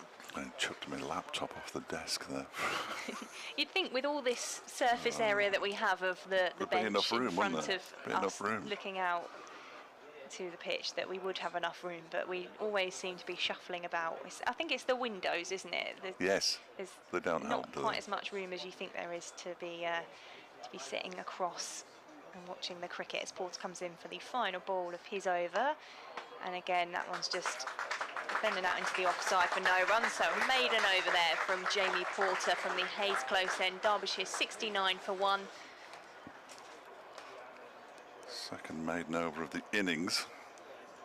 First of them was bowled by Aaron Beard, over number 4. So, as I say, Harry Kane just playing himself in. The worst thing that could happen to Derbyshire is to lose 2 quick wickets. And with 69 runs on the board already, as I said earlier, they will be more than happy with the way things have gone so far. Shane Snater is going to continue. Of course, it's only his second over. 1 for 13 his first over. So a little expensive, but he'll get the wicket of Billy Godwin. He's in now to Lewis Rees, who drives into the ground, and it's well fielded by Das. He did fumble it, but it was hit hard into the ground and would have bounced fairly awkwardly and been spinning when it arrived at extra cover. And good to see Robin Das in this Essex side. Played a couple of T20 matches earlier on in the season, and of course was 12th man for England as well. So busy summer for him. Rees waits. Snater is in again, just turns that into the leg side. No run, says Lewis Rees, as it's picked up for the first time I've mentioned his name, and apologies for the pronunciation, but I'm going for Feroz Koushi. Feroz Koushi, that's the one. Excellent. I hadn't mentioned him earlier. There's a competition where you will see some unfamiliar names due to the other nonsense that's going on. Snater on his way in again, past umpire Long and pushed out into the offside by Lewis Rees. He thinks there's a single there. Harry Kane tells him there isn't, and there wasn't. So Kane's judgment spot on as Derbyshire remain 69 for 1 in the 12th, halfway through the 12th. Strong breeze blowing from the pavilion side of the ground. You can see it with the Derbyshire flag to the left of the pavilion. The Essex flag has got a bit more protection, clearly, because it's quite limp, but there's quite a strong breeze, and that'll be nice for the fielders out there. As Snater bowls, and that one struck the pad of Lewis Rees. The ball goes down towards their man, the wicket keeper. He wasn't sure whether to field or appeal, was yes, well, he went to field, it couldn't get there, then turned around and held his hands up. The umpire said, we'll just give a leg by and everybody can just calm down. Derbyshire move on to 70 for 1. This is better as well from Snater. That's the first score off of this over. Yeah, it's a little expensive in the first one. 13 runs from it, but good trade-off with the wicket of Billy Godwin, who looked intent on smacking every single ball somewhere. Harry Kane clips this very nicely out towards mid-wicket, and he's going to pick up a couple of runs. I don't think it's going to go down to the boundary. It's gone out of our sight. They've come back for a third. That's good running. And Harry Kane moves on to 4, 73 for 1 now. And more good fielding there from Jamal Richards, who's been busy so far, and that was a nice shot there. We've seen a couple of edges and balls, not quite sure where they've ended up, but nice placement with that one. Straight out the middle, wasn't it? Didn't quite time it as well as he would have liked. It just sort of looped in the air a little bit, which took some of the pace off it. Snater bowls to Rees, who pushes this one into the leg side to complete the 12th over with the dot ball, and Derbyshire 73 for 1. As Rees on 32, it's slightly better than a runner ball, just 31 deliveries he's faced, and Harry Kane, who's now faced 8 deliveries, is 4 not out. The man out, Billy Godwin, bowled by Shane Snater for 35 off 33. He'd be disappointed to have got out, but he'd got Derbyshire off to a very decent start. The skipper hit 2 fours and 2 sixes. Billy Godleman, not your usual Godleman innings. Essex fans will be familiar with Billy Godleman, who was released by Essex in 2012. You're listening to BBC Essex and BBC Radio Derby as Porter is into Kame, who just turns that one into the onside. It's fielded by Richards for a single. It's like a magnet, isn't he, Jamal Richards? Wherever he goes, whether it be mid-wicket or mid-on, or as he is now down at deep backward square leg, the ball just seems to find him. He's finding the ball at the moment. Jamie Porter has it in his hand for the second ball of his over. Lewis Rees now on strike, 32 to his name so far as Porter's in to Rees, who thinks about a run as he just drops that one into the offside, but he doesn't take it. 74 for 1. My spies tell me the speed gun is back on again, and they're all very pleased. As am I. I don't have access. Well, I could have access to it, but I don't. But every ground should have a speed gun, so we know. Well, obviously we know the speed of the bowlers, because that's the point of a speed gun. But you know what I mean. Good to have the stats to hand as Porter is in to Rees, who just cuts that one away. It's to be fielded by Aaron Nijat, who's down at fine leg, and we'll have a bit of movement around in the field for the right-left combination. Yes, I think the rest. Mark Watt's left-handed, but I'm not sure whether we count him as a batsman or not. But that's it now for the left-handers, the top order. Makes our life easier. Yeah, ordinarily, Leas de Ploy, who's down in Wales at the moment, would also be a left-hander. Porter into Kame. Just knocks that one into the ground and takes the single. That's Harry Kane, not Harry Kane. We are approaching the start of the Premier League season, though, aren't we? 76 for 1 Derbyshire. Yes, people suggesting that football's starting again. I think you find it started last week.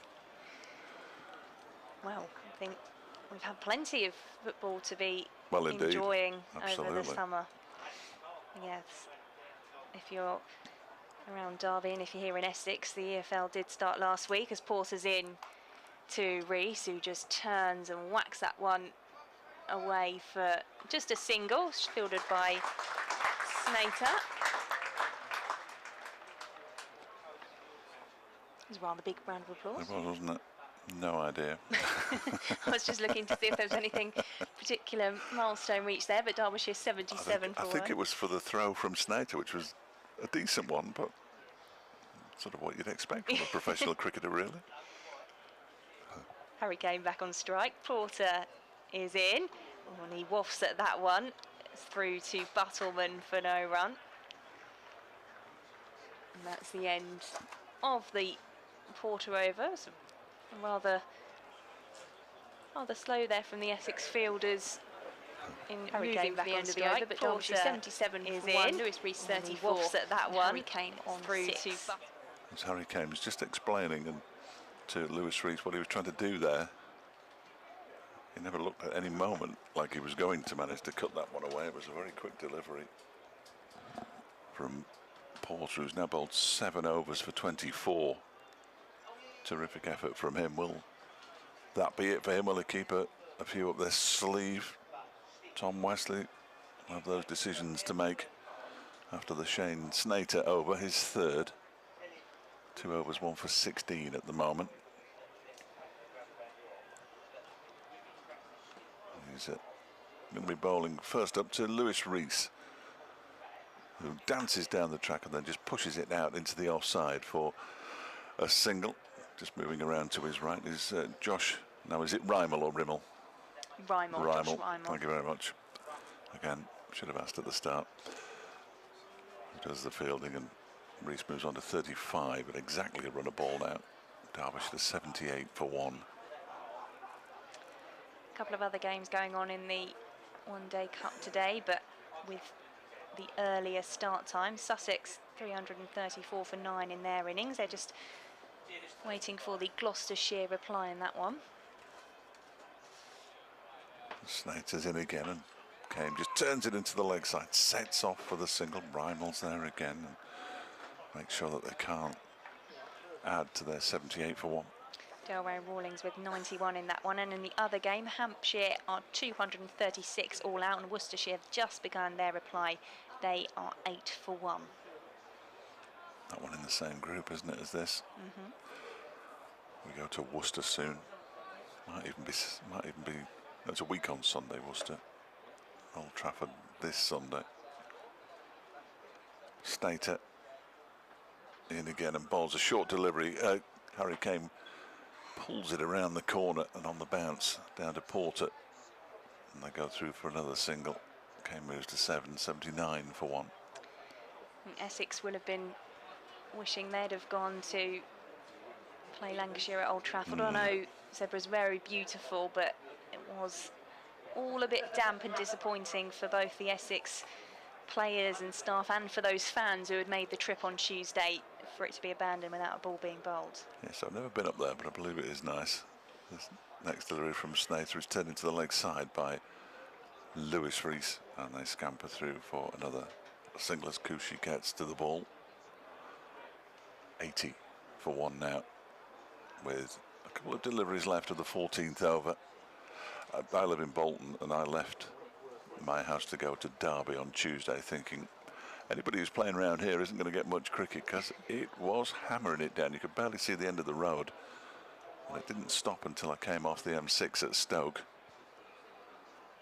Snater's next delivery is turned into the leg side by Kane. They're going to get through for 1. Will they think about coming back for the second? Well, they do. Lewis Rees thinks more about it than Harry Kane does.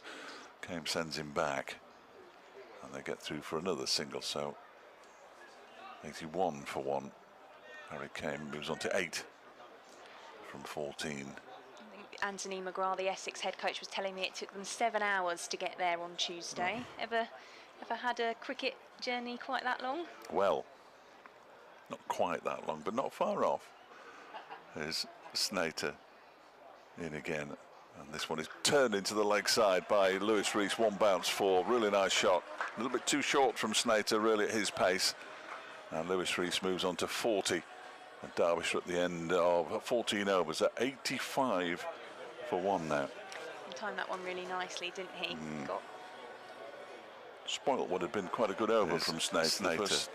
5 balls again, conceded this just turned into the leg side by Lewis Rees. 1 bounce 4. Really nice shot. A little bit too short. I don't want to go on about it, obviously. After the T20 quarter-final that nobody talks about in Derbyshire at Taunton, the following day we had to go to Durham, and I got in the car at 10 o'clock and got out of the car at 3:30 without stopping. But worse, would have been worse in a coach. Porter into Kane.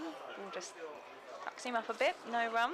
Looks like Porter's going to bowl through here, doesn't it? Yeah, and he has been bowling well. We saw him in those early overs with a couple of half chances, and he has been probably the pick of the bowlers so far, but without getting the reward. And he is like I said earlier, the most experienced of them. They've got options with spin and young Jamal Richards as well. Impressed during the warm-up game against Cambridgeshire on Sunday as Porter is into Kane. That takes an edge and then it's spilled by Rymall. No, not Rymall. It's Robin Das. Yeah, about a foot in front of him, I fancy. Again, one of those, if you've got to dive forward, it's broken finger territory and can be very awkward indeed. The next thing you've got to concentrate on is not letting it go through your hands and through your legs, which he managed to do. We don't want any broken fingers as No. Porter is into Kane. He tries to turn that one into the onside. It's fielded by Gooch for no run. We're going to see some more manoeuvring now. I can't wait. I can't wait. When the music stops, pick a chair. Yeah, pick a chair, any chair. But once you've picked it, you've got to stick to it. You can't be swapping. Paul will be back very shortly indeed as I nick off to update listeners to BBC Radio Derby. Porter in for the 4th ball of the over. Dab down, and this time fielded well by Das in that backward point position, just ensuring there wasn't the opportunity for those Derbyshire batters to take the single. 85 for 1. And another tidy over so far from Jamie Porter.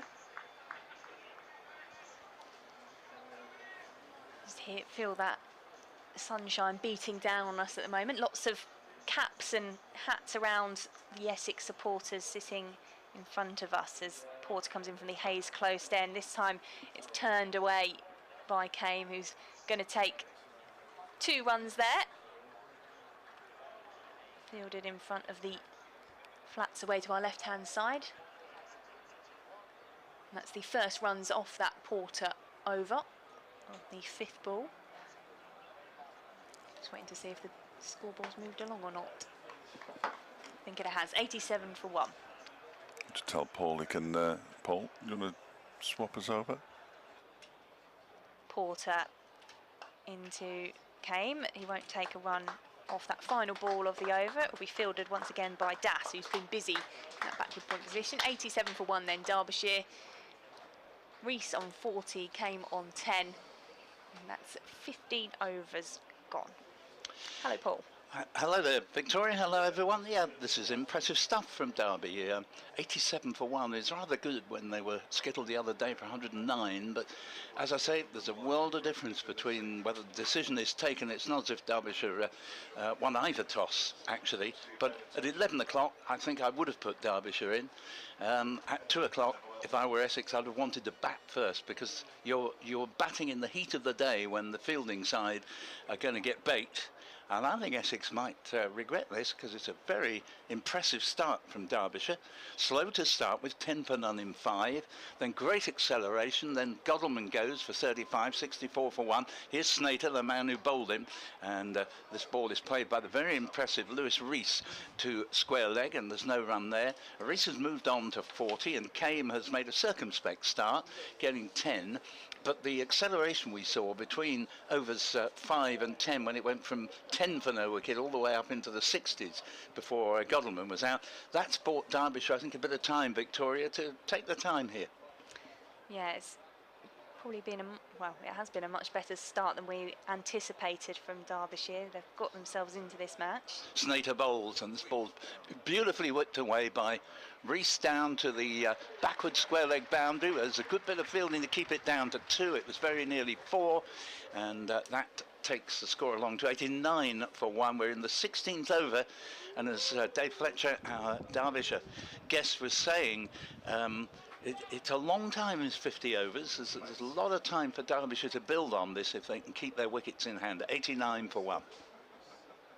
Snater already on his way back in, the only wicket to fall today when he bowled Godalming for 35, and this one is a slower ball that bounces twice well before reaching Will Buttleman. Rees wasn't really interested in having much of a go at that. He's on 42. We've seen Beard and Snater bowling from the River End, but Jamie Porter's continued from the Hayes close end. Do you think we'll see him continue like that? Well, it's a very good question. I was surprised to see him bowling this long. I shouldn't be, really, because I have tended to notice that on the occasions he's been playing 50 overs cricket, he often likes to bowl 8 overs straight off.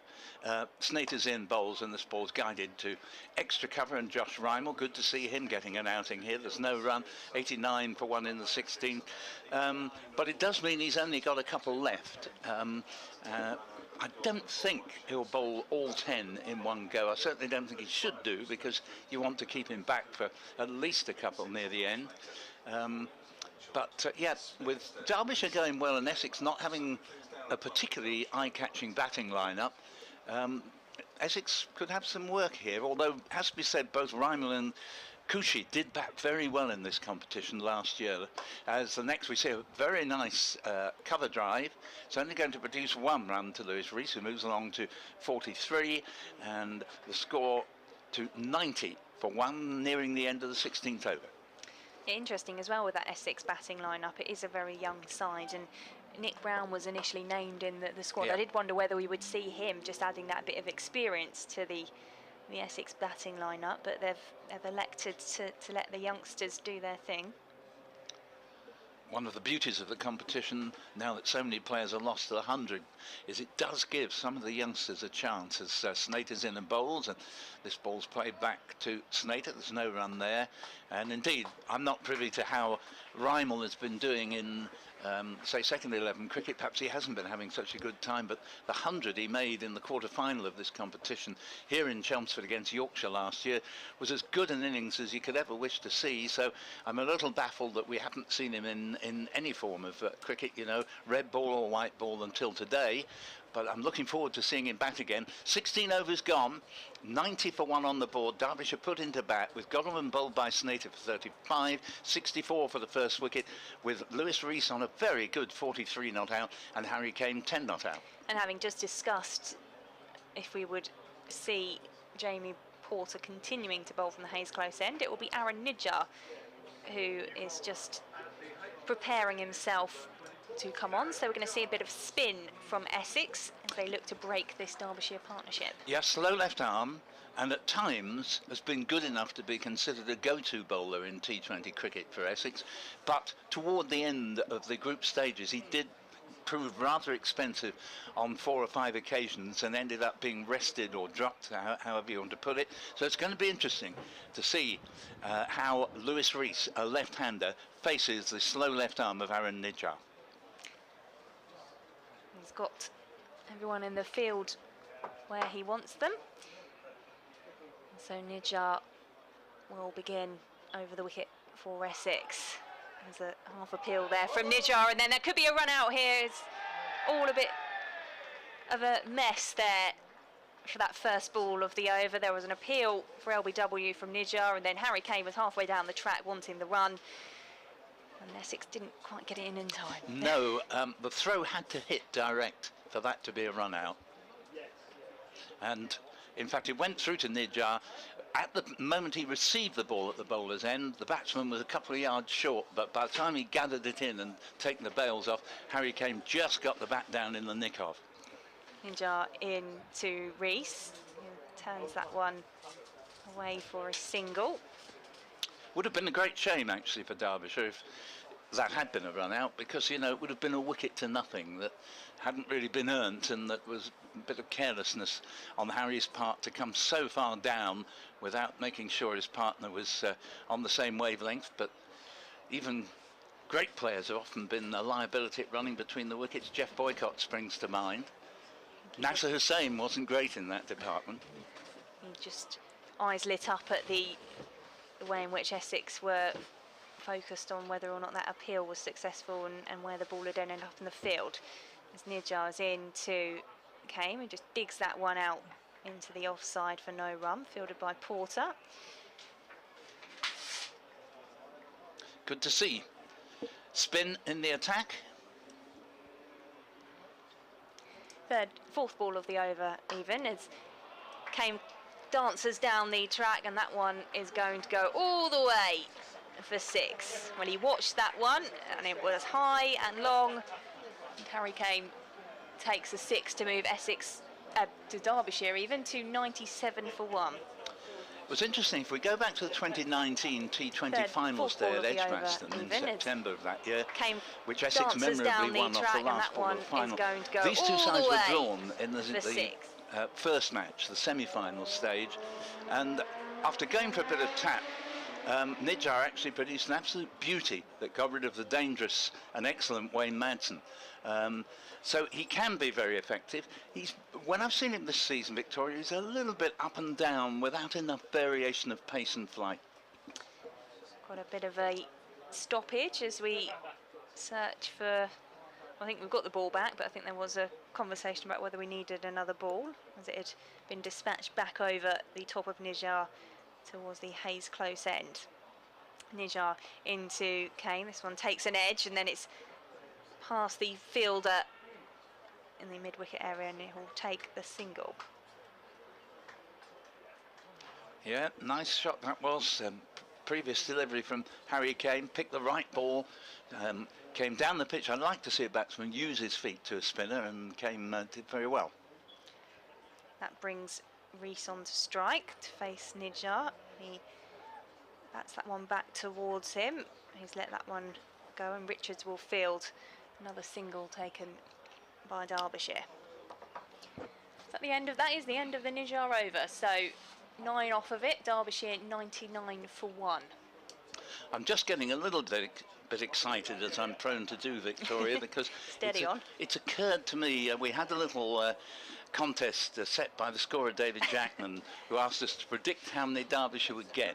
Now, David actually seen Derbyshire and took the pessimistic view at 180.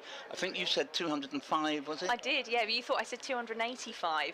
Maybe I would have been better saying yes, I did say well, that, Paul. what's giving me excitement is that I predicted 231. If Derbyshire make anything more than that, I'm absolutely in the driving seat. It's going to be Tom Wesley with his 2 rarely seen off breaks, because he's actually quite a decent off break bowler who, because he's captain, tends not to put himself on as often. I mean, most captains are like that. Ryan Tenduscarter rarely bowled himself, and you'd sometimes get ridiculous score lines. Opposition 486 for 7 declared. Tenduscarter 4 overs, 2 maidens, 2 for 5. You know, as Wesley's in, River End bowls, and Rees very correctly decides to take a look at Wesley and plays it back to the bowler. Yeah, I haven't seen him bowl himself in red ball cricket, and then in the T20 competition, Essex were blessed with spin. They didn't require the services of Wesley.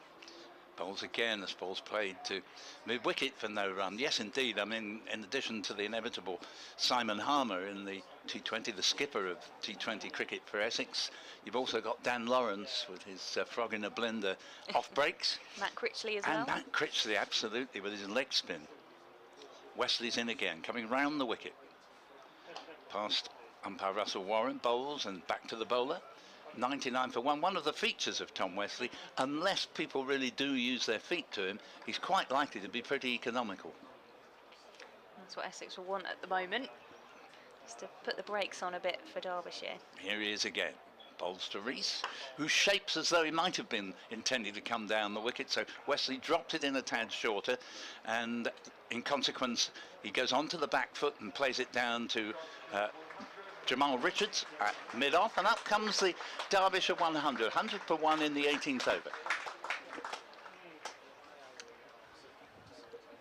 It's been good so far from Derbyshire, that opening partnership really building the foundations. Billy Godderman making that 35 before getting out to Shane Snater, but the batting and the driving force at the moment. And this ball, good use of the feet by Harry Kane, who looks if he's at home against spin bowling. Plays it into the covers, Rymel fields, and there is no run. He's on 17, and Lewis Rees on 46. 100 for 1 in the 18th over, but this has been just 1 run off the first 5 Wesley deliveries. Here he comes to complete the over. And Kane tries to back cut, misses. Nice gloves from Will Buttleman to whip the bails off, but the batsman was on the back foot, so no case of a stumping. And 100 for 1 in 18 overs is Derbyshire's score put into bat. And one thing I must say, actually, Victoria, terrific crowd in here today. It's not a million miles away from a sellout. You know, I think there's about 4,000 in. Yeah, I was surprised actually when I arrived just before 1 o'clock. I thought it might be a bit quieter at that time, but people already milling around outside the grounds, and I guess we are in the summer holidays, aren't we? So plenty of opportunity, but perhaps people thinking they might take a Friday afternoon off work and come down for a bit of day-night cricket at Chelmsford, and why not when it's this lovely weather. Nijjar to begin his second over to Rees, who takes the single. He was thinking about the second, but just the 1 run to move Derbyshire on to 101 for 1. Well, I'd certainly have done it, particularly when I was a schoolboy. I missed many a Friday afternoon, not necessarily to watch cricket, but just to get the hell out of the place, get a good start to the weekend. Nijjar into Kane. He's on the back foot there, and he just drives that one straight. I'll be fielded at mid-on for a single. that was one of my favourite things about the summer holidays when I was a bit younger, Paul, was of course when Essex used to play the festival at Colchester. Yeah. A lovely trip to Castle Park in the summer holidays with my granddad to watch Essex. Me too. My local ground. Nija into Reese, who just watches that one fielded at mid-off. Yes, I mean, I loved the outgrounds, as you obviously did, and we had John Stevenson, the Essex Chief Executive and Acting Chairman, saying how much he enjoyed it in his playing days.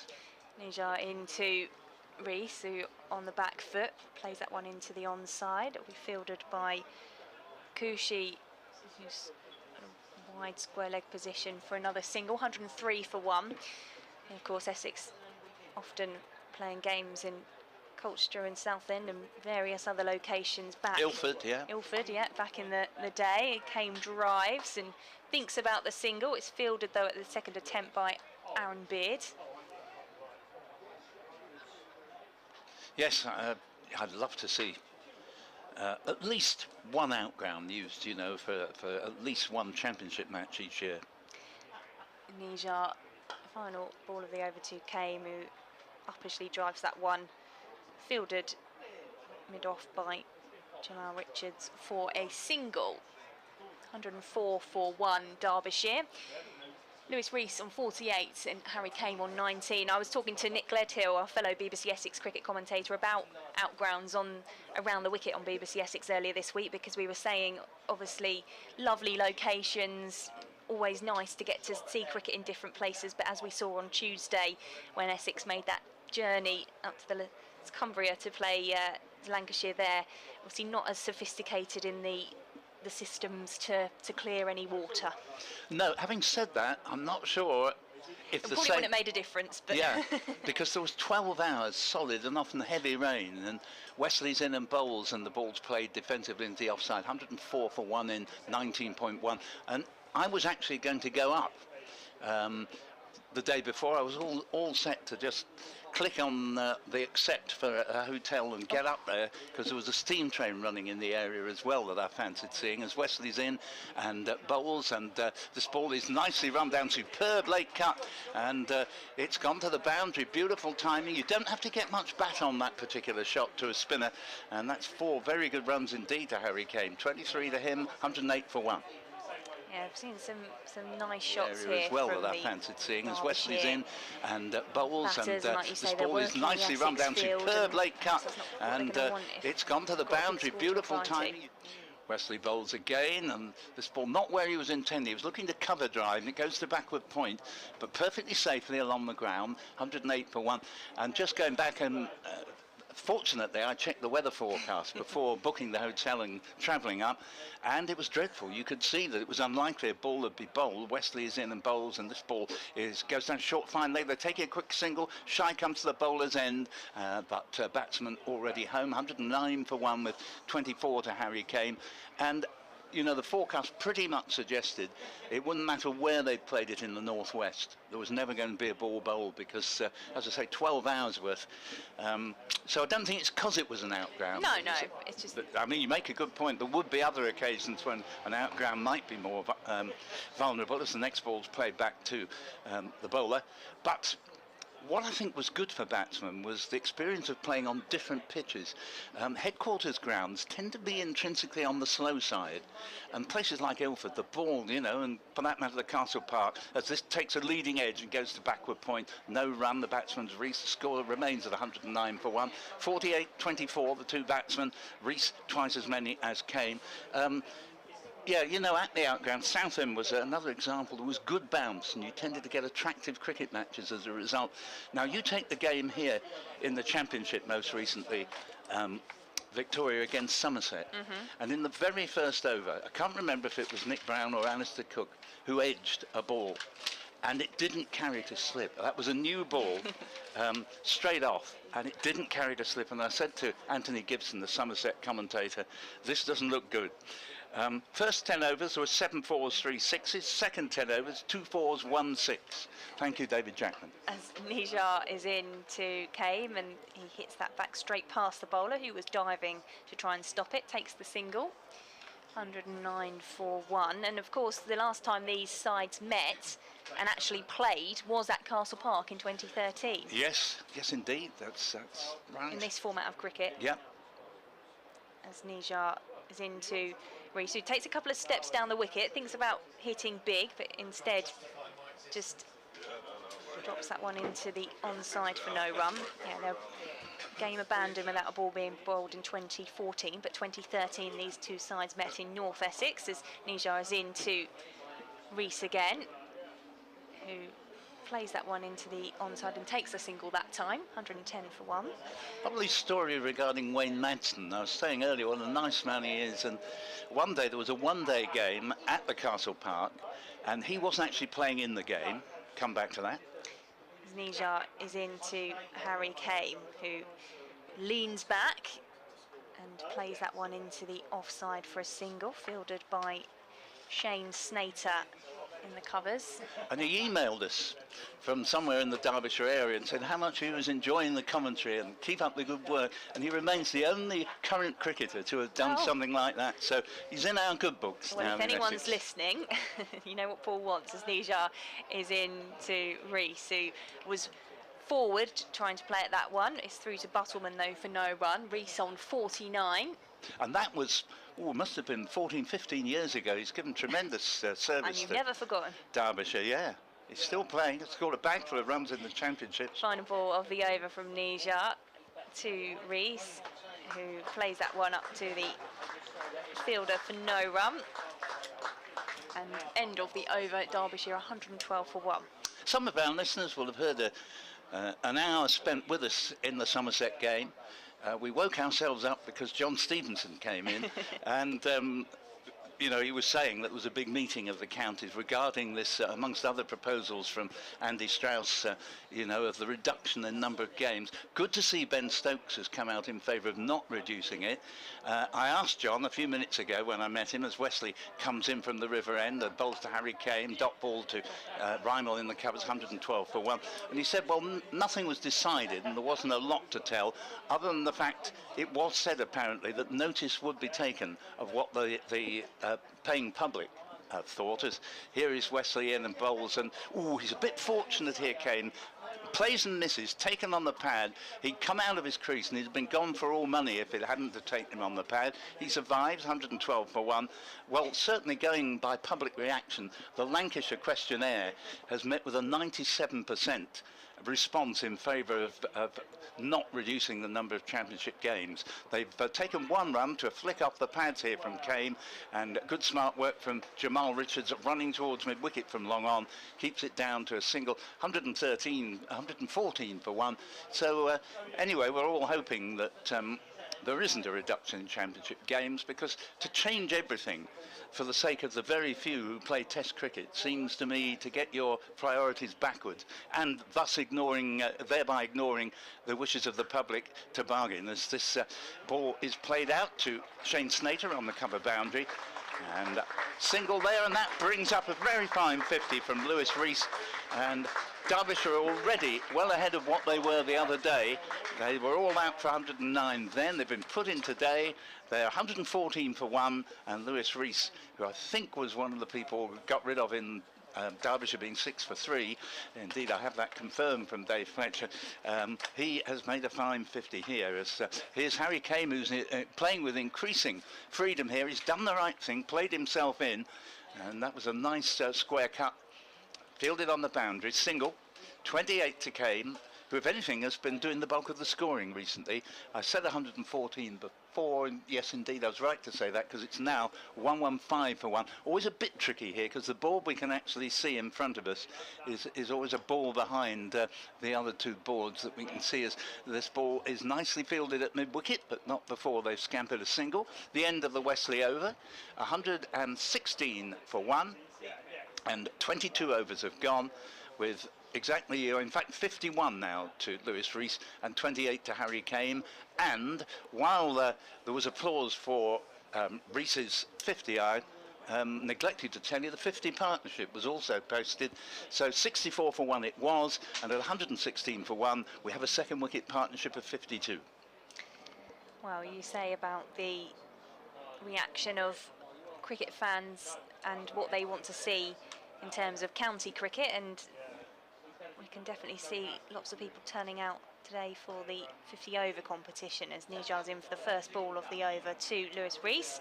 He brought up his 50 in the final over, no run off that one. Celebrated his 32nd birthday as well yesterday, so a bit of a belated present for him as Nijar's in the second ball of the over. Rees is forward, plays that one into the offside and takes the single. Yeah, played a little uncomfortably there, and it was in the air briefly. Good bowling from Nijar on that occasion, teasing sort of length. This is the fourth over we've seen from Aaron Nijar from the Hayes close end. He's in his left arm spin, and it's straight back at Aaron Nijar, and that's Harry Kane gone. Aaron Nijar takes the wicket of Harry Kane, who goes for 28, caught and bowled. Derbyshire 117 for 1. Yeah, whether it just stuck in the pitch a little bit, but he played a fraction too soon at it, and it just lobbed up for the tamest of catches, so much so that Aaron Nijar had virtually time to boil the kettle before he clasped his hands round the ball. And he's actually a good fieldsman, so there was no way he was ever going to drop that. Missed the ball off his own bowling. And Aaron Nijar, and that's Harry Kane gone. Having just posted a 50 partnership, Harry Kane, who'd been playing with increasing and confidence, it's straight back departs caught and bowled at Aaron Nijar, and 28. that's Harry But even Kane so, gone. I think Derbyshire would have accepted a score of 117 for 2, approaching halfway in their 50 overs with alacrity after what Aaron happened Nijar, and that's earlier Harry in the Kane week. gone. And whatever happens now, at least they're going to have far more of a game to look back on with some sort of pleasure today. And who knows, you know, if they can build on this 117 for 2, they may be in with a shout of winning. Now, Dave Fletcher is sort of grimacing away to my right because he's seen promising starts too often. He's been weathered by a lifetime of suffering. But I have to say, counties like Derbyshire, who, let's face it, they're going to struggle against teams like Surrey, you know, in championship cricket and so on. But I'd love to see them do well, as they indeed do. And they haven't got the resources of a number of counties, so all power to their elbow. Perhaps when Dave comes back in a few minutes, we could let him revise his prediction from the start of the game, see if he's... He'd probably take it down, you know. He'd probably say 165. Well, the new man at the crease for Derbyshire is Tom Wood, who joins Lewis Rees, who is on 52. And Wood is just taking guard, 28-year-old, back playing cricket for Derbyshire after suspension early on this season. Getting ready to face Nijar, who is in. And he just plays that one back down the pitch. A few shouts, oohs and ahs around the grounds. Good to see so many products of the respective local academies playing today. Nijar into Wood, who tries to turn that one round the corner. Doesn't quite get the connection on it, no run. To come for Derbyshire, Tom Wood, Brooke Guest, Anish Dahl, Matty McKiernan just break in because here's Nijar again. Nijar into Wood, and he's bowled him straight through the gate. And just a couple of balls faced by Tom Wood, and he's sent marching back to the pavilion. A couple of quick wickets for Essex and for Aaron Nijar. Derbyshire 117 for 3.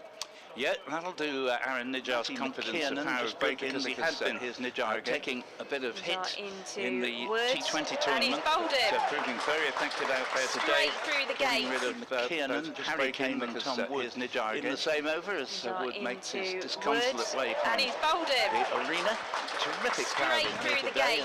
And, we've just got a nice little waft of breeze in. It is pretty hot again, I would say. We're sort of 27 degrees, somewhere like that. But the atmosphere is distinctly fresher than it's been in the previous 2 or 3 days. So we've got another new batter making their way in for Derbyshire. Brooke Guest, the wicketkeeper, will join Lewis Rees at the crease, who's seen a quick change of partners very quickly here at Chelmsford. Dave Fletcher was telling us earlier, and I'm sure he'll talk more about this, Paul, when he's back in with you shortly, but he's saying Brooke Guest really looks like one to watch, a bit of a rising star for Derbyshire. Played a bit of under-19 cricket, underage cricket for Australia, under-19s. He's English born. Tom Wesley to continue from the river end, and the end of this over will welcome back Dave Fletcher to the microphone. He's just doing his 3:30 update. Wesley's in bowls, and that is caught and bowled as well. Oh dear, and what a disastrous last half dozen deliveries for Derbyshire. As Lewis Rees departs for 52, again playing a little bit early, as had been the case with Harry Kame, and both the members of the second wicket partnership of 53 have departed in quick succession, and Tom Wood has also been in the meat in the sandwich of 3 wickets that have gone down, just doing his 3:30 all with the score of Wesley's in 117. That is caught and bowled as well. Would love to take the Oh dear, 117, what a disastrous go back to base. 117 for 1 has become Wesley's in 117 bowls, for and 4. that is caught and bowled as well. Yes. Oh dear, Really had to what a move either side, no diving to try and stop the ball. Wesley's in It's been a bowls, and straight drive that is back caught at and them bowled as in well. order to take the wickets. Oh dear, and what a disastrous last half dozen deliveries for Derbyshire. Lewis Rees score, the microphone, he's just doing his 3:30 update. Wesley's in bowls, and that is caught and bowled as well. Oh dear, and what a disastrous last half dozen deliveries for Derbyshire. No, it is an alarming decline, and so we've got, what you don't want is that 2 men who've yet to get a run between them having to make their way from scratch, and Brooke Guest has now been joined by Anuj Dal. So Wesley to bowl to Anuj Dal. Got a sort of deep gully. This ball's toss, a very nice stylish shot, I must say. Cheerio 117, we can say, on Derbyshire's behalf. 119 now, as Dowley looks as if he's raring to go out there. A lovely extra cover drive, straight out the coaching manual. He picks up 2, 119 for 4. Yeah, nicely timed, nicely watched for a first shot of his innings. Was indeed. Wesley gives this plenty of air and does the batsman in the flank, but he will get a single, aiming it to a similar direction as the previous shot. It ends up 180 degrees in the opposite direction to backward square leg. Jamie Porter fields, and it's 120 for 4. Wesley now to bowl to Brooke Guest, and Wesley's in. Bowls to Guest. That kept low. He played it very well, and it's just as well he did, because I think he was gone for all money if he'd missed that. But it comes out of the middle of the bat, back to the bowler. We've got royalty in the box. Dick Davis has joined us. Did you say royalty? Good afternoon, Dick. Great to see you. He's a pleb. He's like me. Wesley is in and bowls. And that again keeps a little bit low. Nicely guided down to Nijar at backward point, or the deep gully. No run there. 120 for 4, and with 2 spinners off for 3 pace walk-ups rather than run-ups.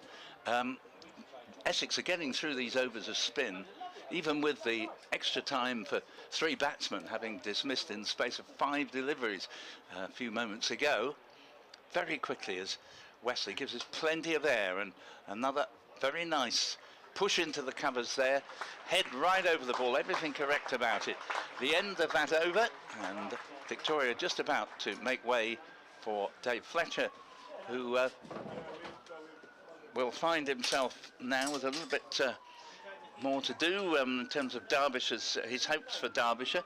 120 for 4, still only 2/3 of the way to Dave's prediction. Just to remind you of these vital predictions. 180 said Dave, 205 Victoria, 231 me, and I'm not as confident as I was, Dave. No, nor should you be. Nor should you be. I was being slightly pessimistic, but at 117 for 1, I was way out.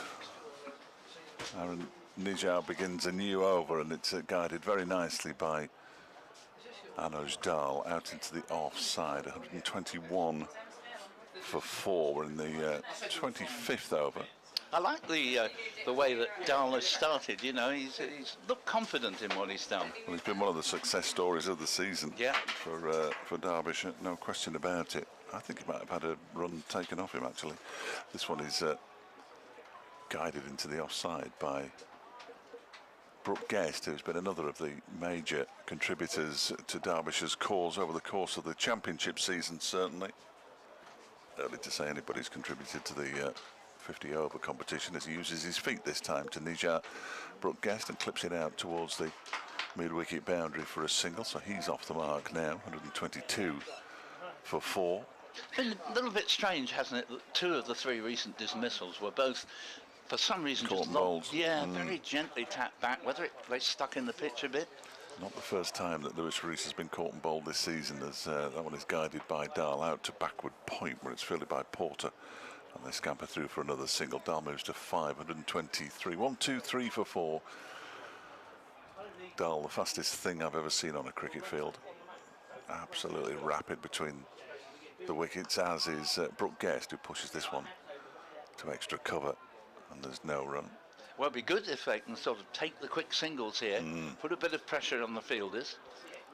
Certainly Dahl will try. I'm fairly sure that Brooke Guest will too, as he pushes this one again straight to the man at extra cover. And it's the end of the over. 3 runs from that one. Dahl has 5, Guest has 1. Derbyshire 123 for 4.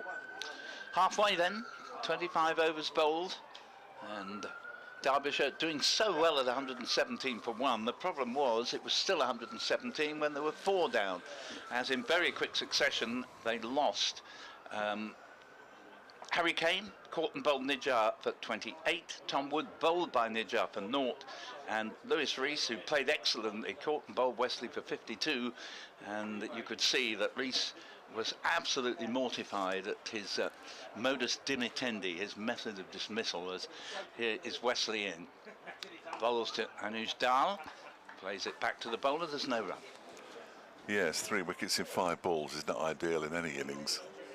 Certainly isn't, as Wesley again bowls, and this is beautifully dabbed down, but there won't be a run because it went straight to Aaron Nijar at sort of deep gully, 45 degrees on the edge of the circle, and we did see that shot played. It wasn't by Anuj Dal, but it went all the way to the boundary because it beautifully timed a couple of overs ago. I think it was Harry Kane who got a 4 down fine of the man on 45 degrees. Here is a pleasant shot out to the man on the, or close to the cover boundary, and they get a single, and that takes the score along to 124 for 4 into the second half of this innings. I think the good thing for Derbyshire here is, as Wesley bowls, and this ball played to mid-wicket, loud shout of no as Beard descends on the ball.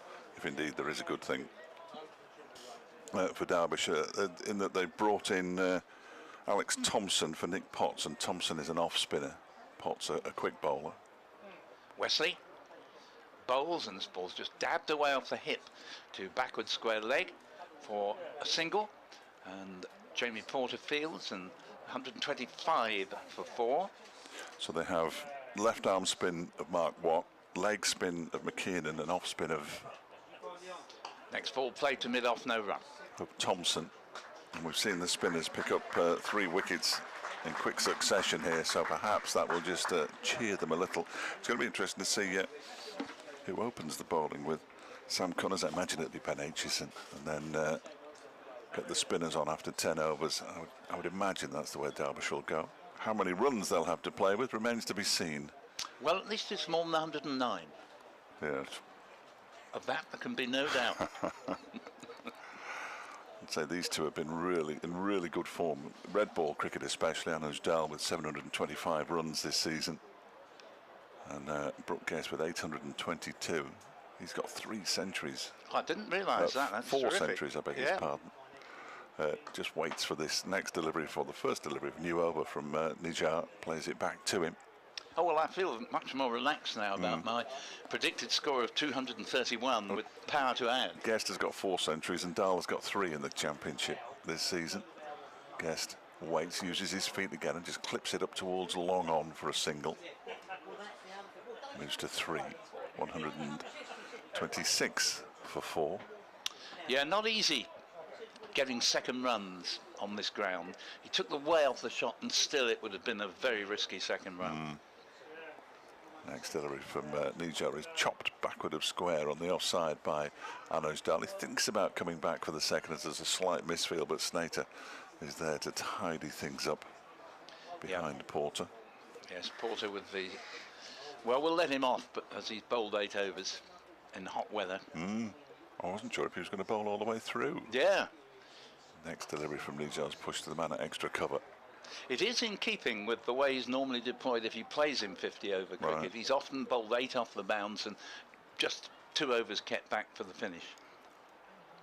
Round the wicket comes Nijar again, and that's guided into the offside by Brookes. There might be 2 this time. Dahl is like an absolute hare. Snater, well, that's an interesting throw. It's hit the stumps, and now there might be an overthrow here. No, says Dahl, because he'd run pretty quickly and past the stumps at the non-strikers end at the far end.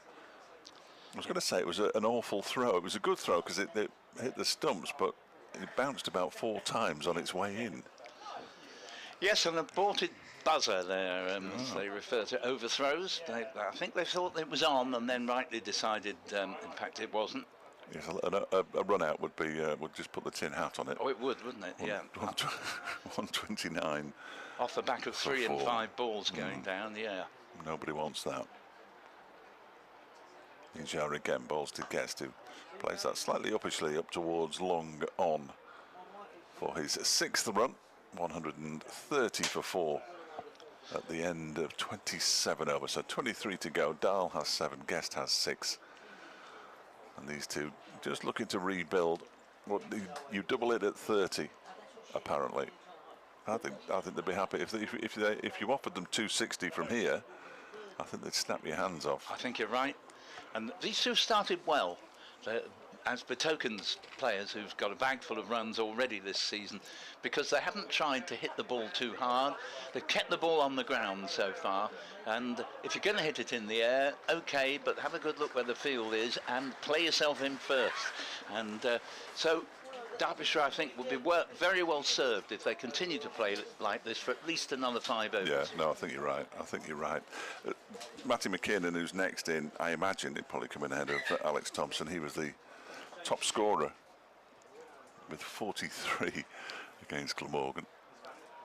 Looks like Jamal Richards is coming in to give skipper Tom Westley a rest. He's bowled well as Tom. He doesn't bowl himself often enough, in my view. And picked up a wicket. Vital one as well, from Essex's point of view, Lewis Rees and Richards. Quick bowler is in bowls, and it's whipped away past mid-wicket for a single. Josh Rymel fields, and 131 for 4 in the 28th over. A good time to come on, isn't it, really? Yeah. Making your debut. A few wickets have fallen, a couple of batsmen fresh-ish to the crease. Yeah, good decision by Tom Westley. If he's going to bowl the newcomer, it's his debut today, Jamal Richards.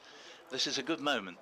Give him a good break as Richards is in, bowls just short of a length and dabbed down into the offside, but backward point is quickly onto it and no run there. Robin Das with the fielding, 131 for 4. Guest earlier this season became the first wicket-keeper to score a century in each innings for Derbyshire since 1896. Great going. The old Tom Storer, yeah, legend of Derbyshire. Bill Storer. Richards is in bowls, and this one goes into the covers, and Anuj Dahl takes a quick single, 132 for 4. Not much of a legend, I couldn't remember his name. Well, I was going to say, it's the word legend that rather betrayed you there, but to be fair, you were quickly in. That's poor, isn't it? Well, bang average rather than poor, I think. I'll take it. Richards again. Bowl slinging action.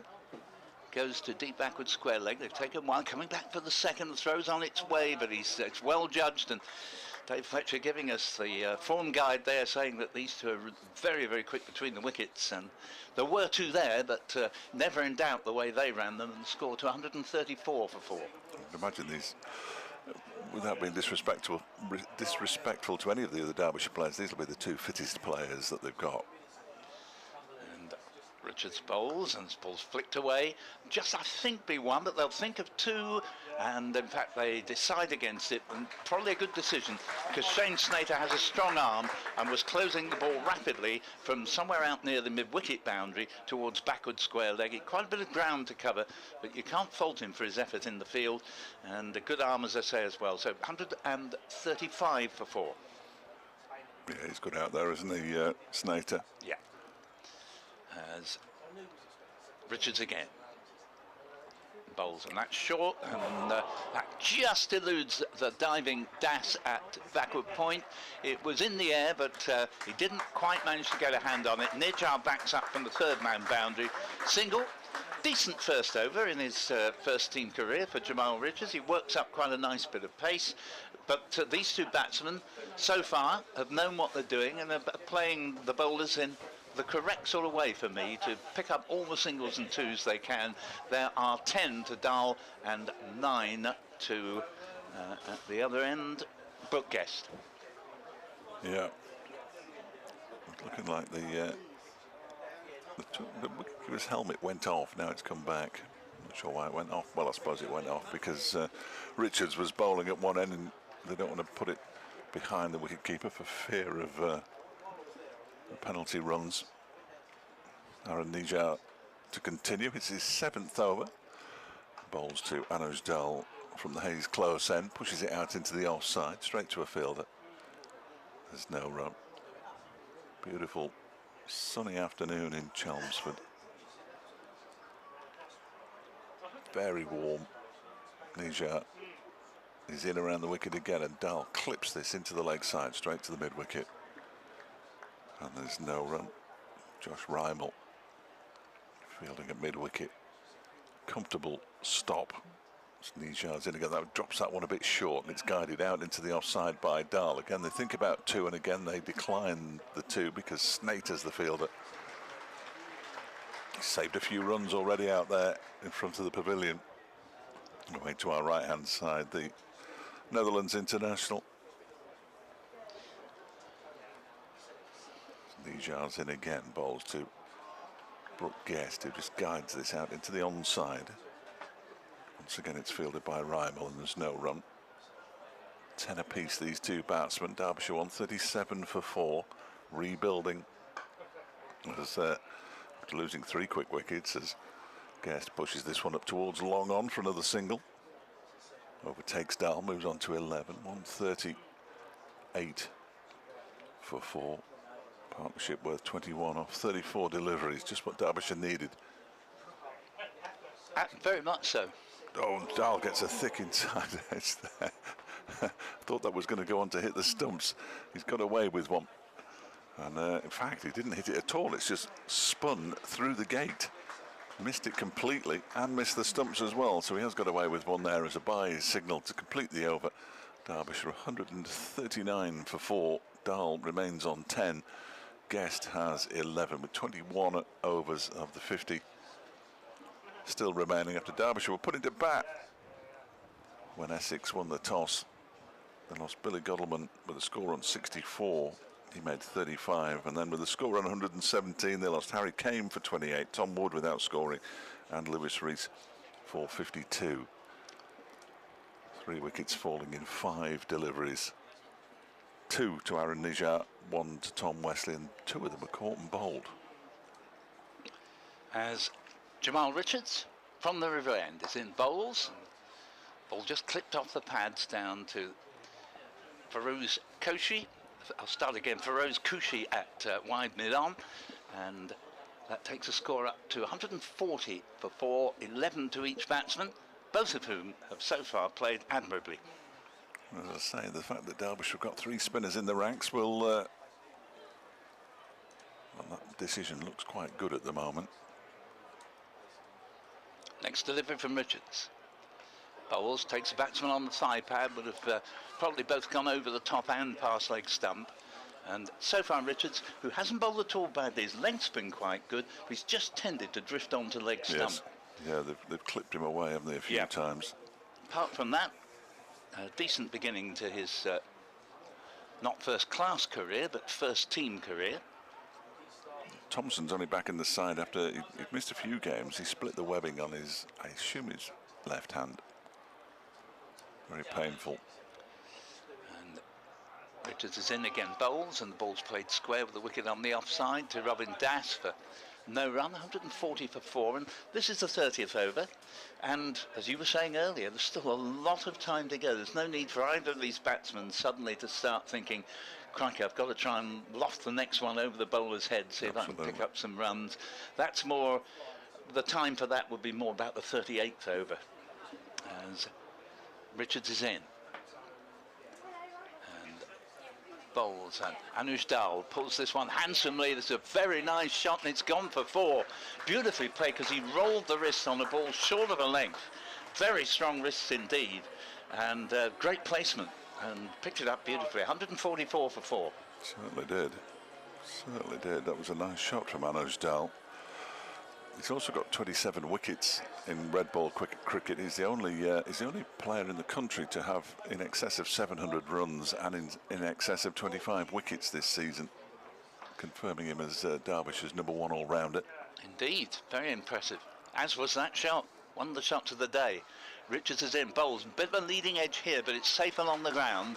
Nicely fielded by the tumbling Das at backward point, and score remaining 144 for 4 in the 29th over, with 15 to Anuj Dal and 11 to Brooke Guest. Dal it is who will remain on strikers. Richards with a good riposte, having been hit for 4, and the secret of that last delivery, it was on middle and off rather than leg stump. Richards in. Bowls, and just slightly slower ball. Well played, well watched.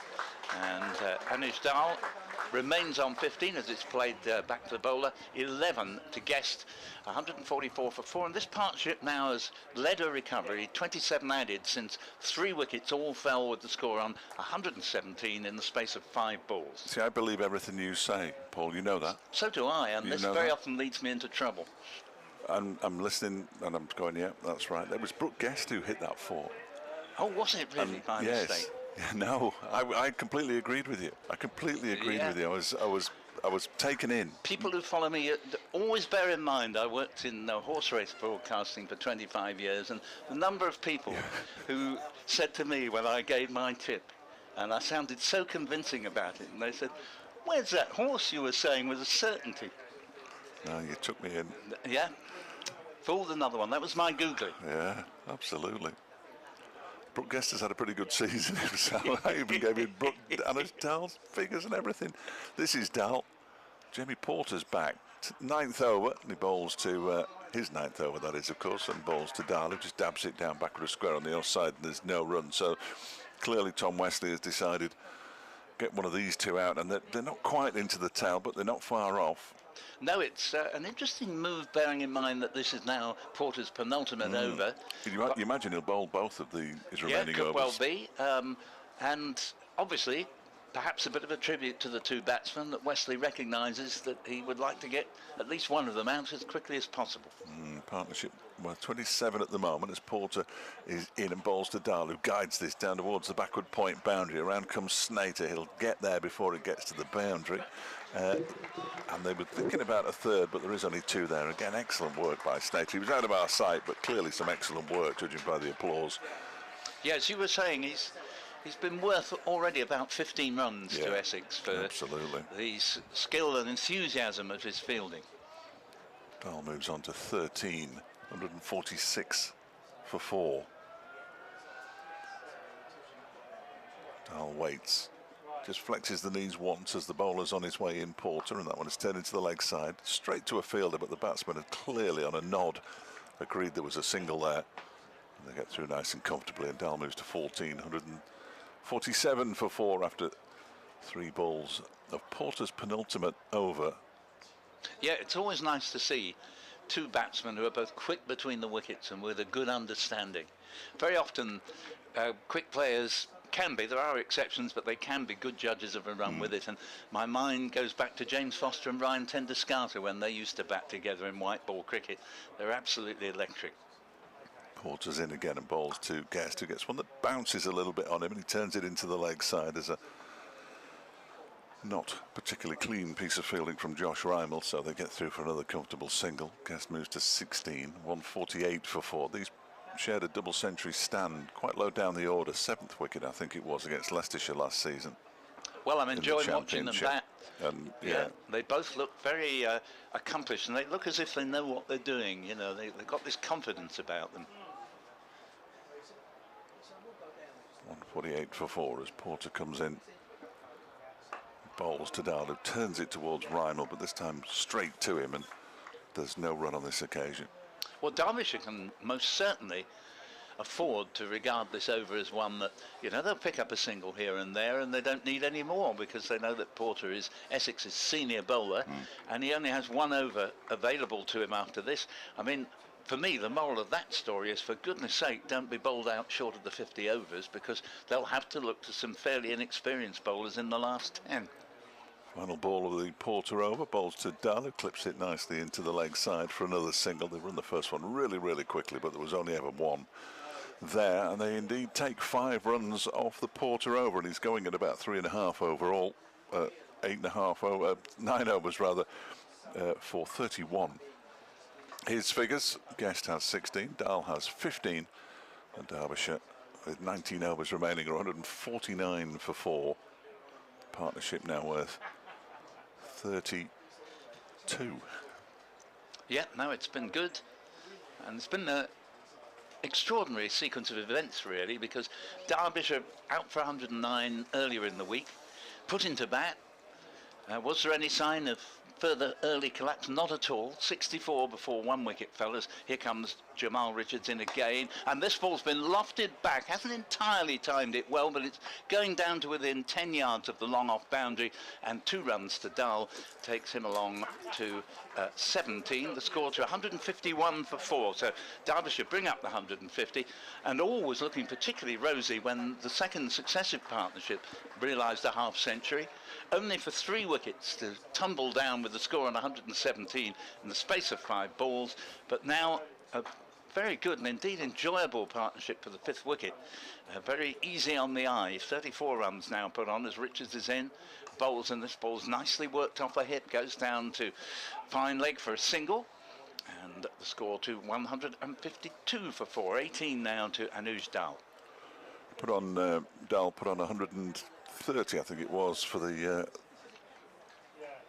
8th wicket, 7th wicket at Worcester that helped Derbyshire win the last championship match at New Road from a position when they were 3 for 3 at one point and 14 for 5 in their first innings. And Richards is in again. River End bowls nicely, beautiful straight bat, but the bowler gets a hand down, prevents it going past him.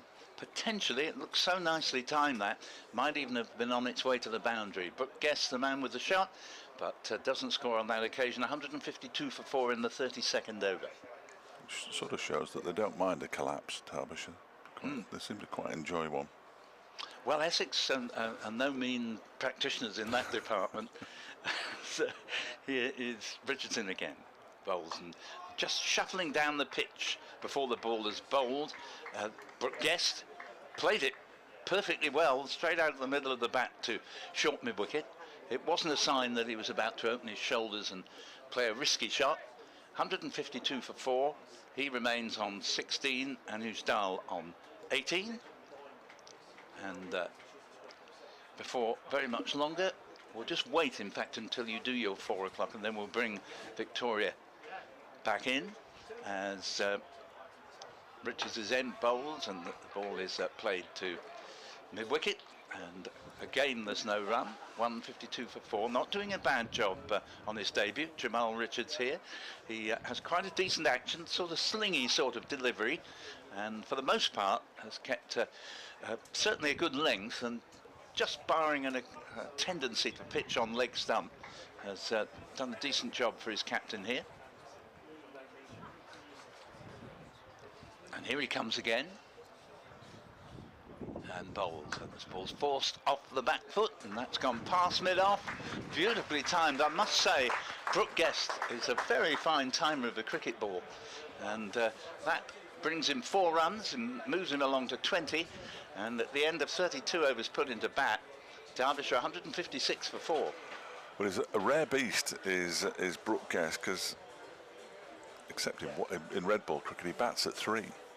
So he keeps wicket and bats at 3, and this season that's generally meant that he's been in quite early, because poor old Billy Godleman hasn't scored many runs, and he's got through an enormous amount of work. He's first into the ground in the morning to do his nets, and then he's out doing his keeping drills. He is fit as a flea. He's an unbelievable cricketer. He's going to go a long way in the game, I think.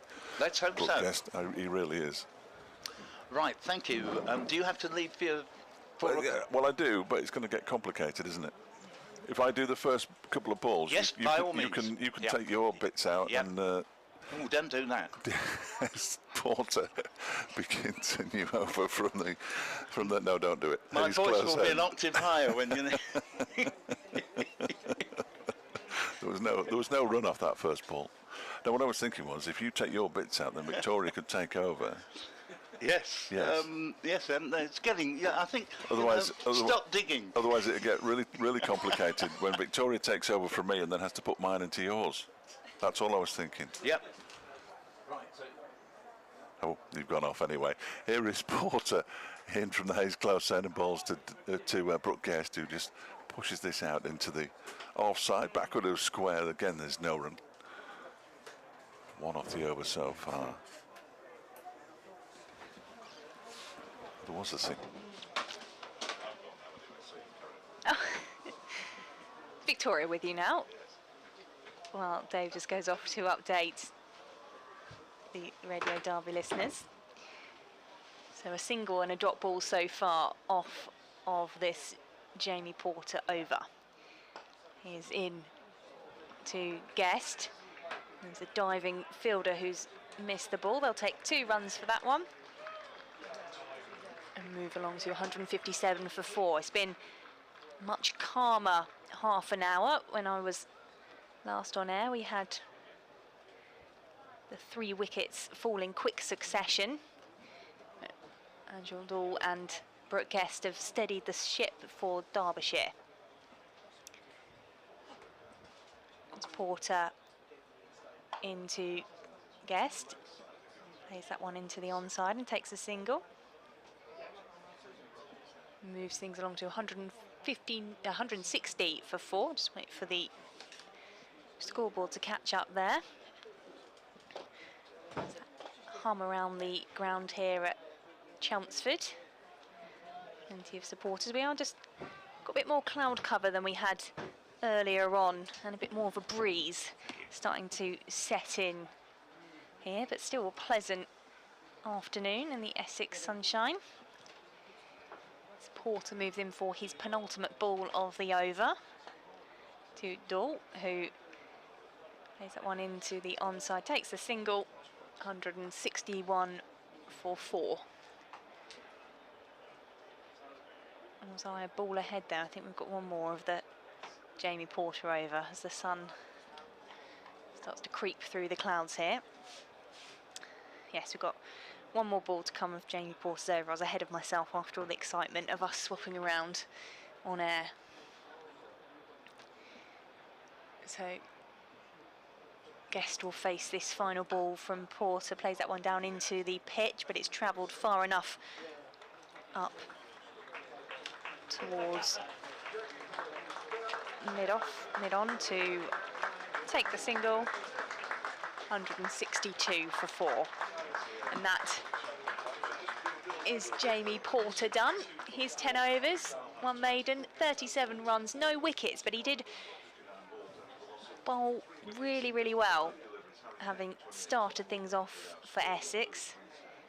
Had his reward with a wicket, but he's largely been rather economical for the home side. And that's the experience of Jamie Porter from the Hayes Close end finish. We've got The debutant Jamal Richards bowling from the river end into Guest, plays that one back down the pitch. The diving stop, and it will eventually be stopped by Feroz Kushi for the single. And Dave is back ready to join us. See, that was all very straightforward in the end, wasn't it? No one would have known anything was going on. What on earth was going on there? Unbelievable. I had a cunning plan and everything, and well, Paul wasn't for biting. Would you like to continue with Jamal Richards, or do you want me to carry on? Well, you carry on. You're doing such a good then. job. Okay. Yeah, why not? Jamal Richards in to Darwood, takes the single. No, they're going to come back for 2 there. What was that prolonged round of applause for?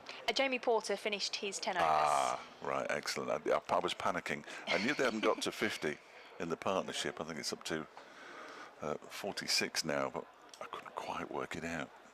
No, and they're just showing their appreciation for his bowling this afternoon. You know, when you're just about to do an update, there's a huge round of applause, and No, I was for a moment wondering what I'd seen. 165 for 4 as Richards moves into Dole, who pulls that one away, and it's going to go all the way to the boundary in front of the committee box for 4 runs.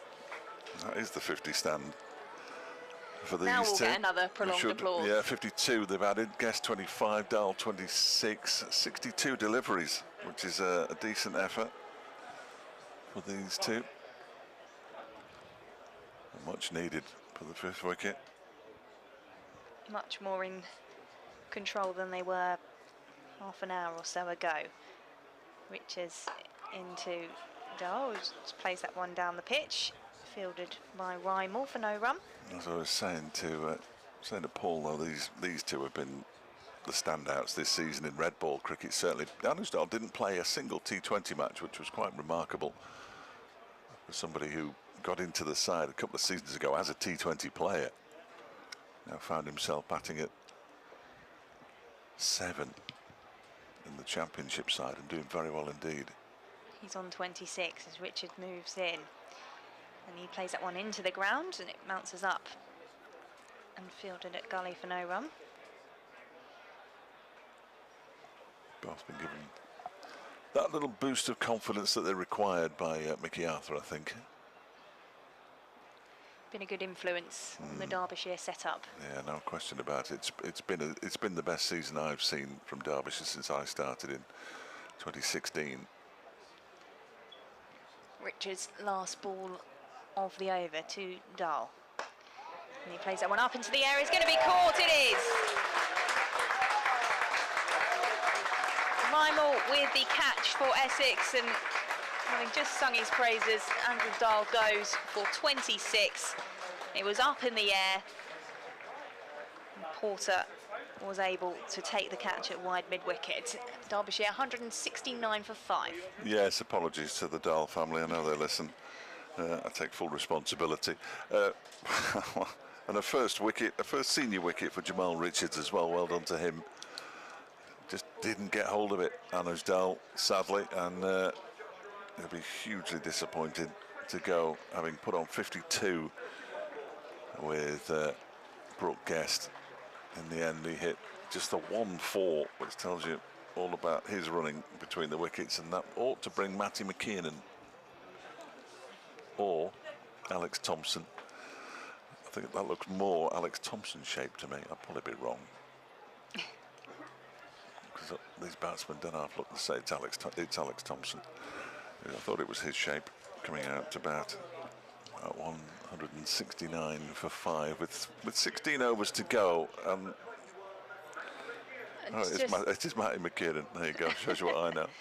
And just another word as well for Jamal Richards, as you mentioned, his first senior wickets. He's waited for his opportunity, the youngster, and having bowled 4 overs, he's taken his first wicket here in front of the Chelmsford crowd.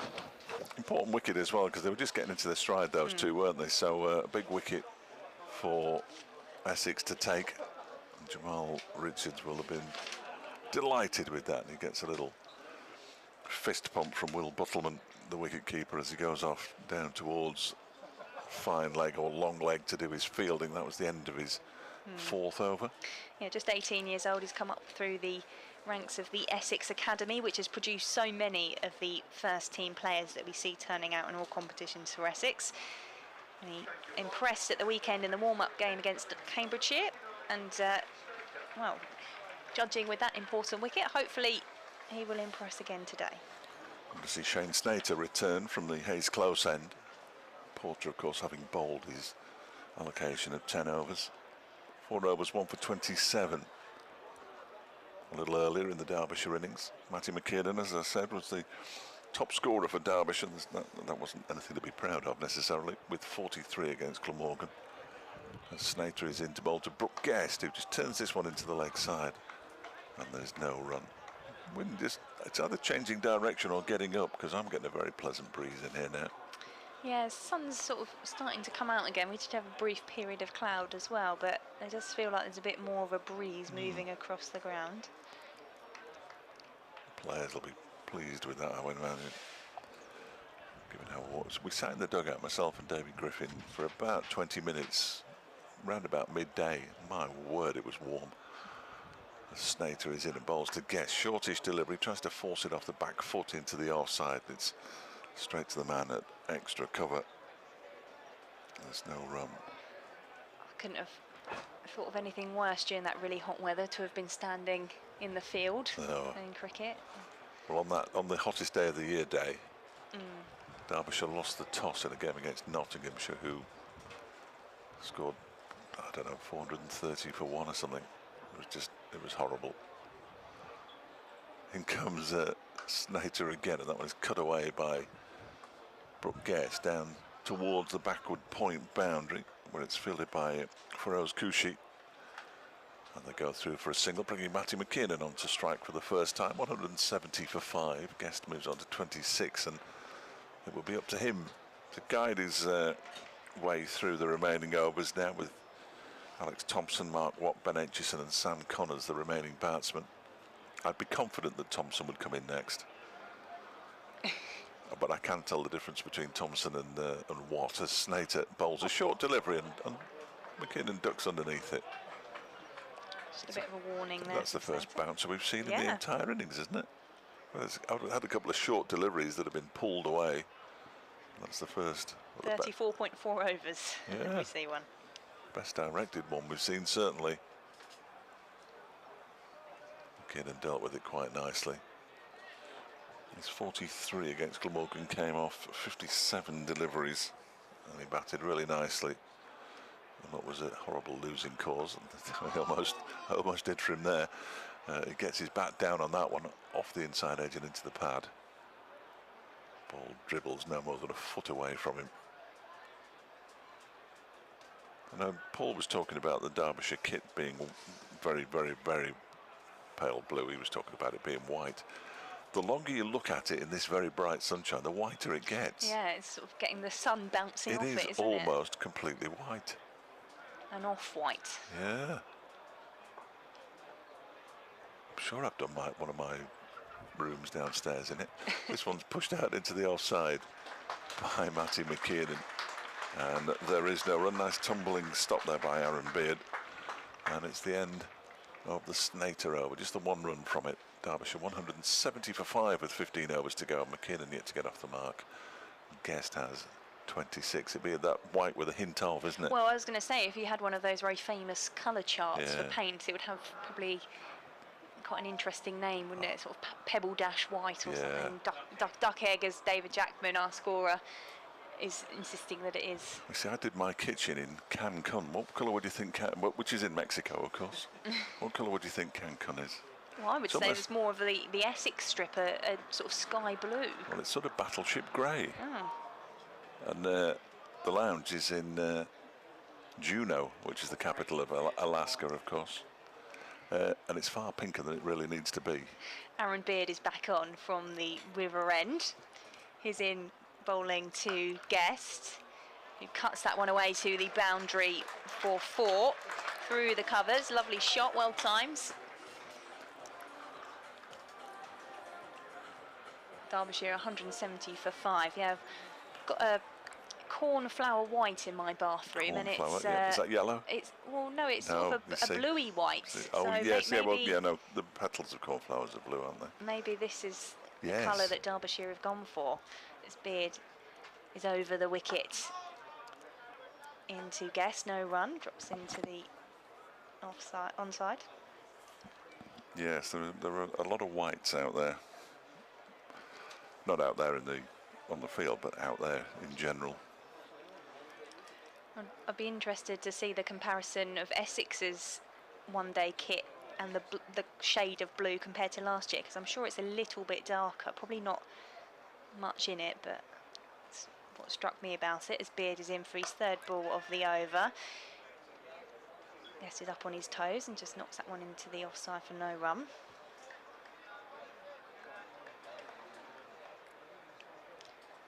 The Essex one-day strip, a lightish blue top and navy trousers with the trademark eagle logo. Beard turns on his mark for the fourth ball of his over into Guest, who pulls that one away. Shorter delivery there from Beard, and it's a 4 for Derbyshire. He didn't get hold of it, did he? But the fact that he didn't get hold of it made it very difficult for the man down at long on to get anywhere near it. And as a result, he picks up another boundary. Snater down there, just having a rest between overs. Not much of a rest. Been kept busy. Derbyshire 178 for 5. Beard into Guest again, and this time he sort of dabs the pull down, and that'll be befielded by Gooch for 1 run. Not sort of coming off the deep square leg boundary. And that takes Guest off strike. He's on 35. McKiernan, having faced 3 balls, yet to score. Another capable batsman, though, got his maiden first-class century earlier this season at Grace Road. And he'll face the final ball of this Beard over. Beard into McKiernan. He tries to pull this one, and then it bounces off the knee of the wicket-keeper Bustleman, and it will call Snater into action once more. And it was called as a wide ball, so it won't be the final ball of the Beard over. Yeah, that just sort of lets Bustleman off a little bit, doesn't it? It was a horrible looking shot. It was a very ordinary piece of wicket keeping. Beard in to Guest, and he again just turns that one into the onside, and it'll be fielded by Snater, who's putting the work in down at fine leg. 182 for 5 Derbyshire, and that's the end of that Aaron Beard over. A few refreshments being bought in front of us. Yes, I've seen a couple of people enjoying a sports drink or two in front of us. It's been a long time since I watched a game of cricket with a beer in my hand. Too many working Saturdays to go down to my local club and do it. Sadly, Shane Snater will begin his 6th over from the Hayes Close end, and he'll be bowling to Brooke Guest, who clips this one into the leg side, and it's nicely fielded by mid-wicket, and they were sort of yes, no for a very long time there, and went through for the single in the end. I'm not sure there was one there initially. Is that Rymel? Yeah. Who did the fielding nicely. I thought the ball had gone past him actually, and I think that Matty McKiernan did too. He was quite surprised when he had to get a bit of a move on to get down to the danger end. 36 to Guest, 182 for 5. McKiernan doesn't half smack his bat into the ground as well just before he faces a delivery. We won't hear that for a moment because he's just cut the ball away out towards the cover boundary, and he's gone through for a single. Gooch does the fielding away to our right hand side, and that's McKiernan off the mark at the 4th time of asking. 184 for 5.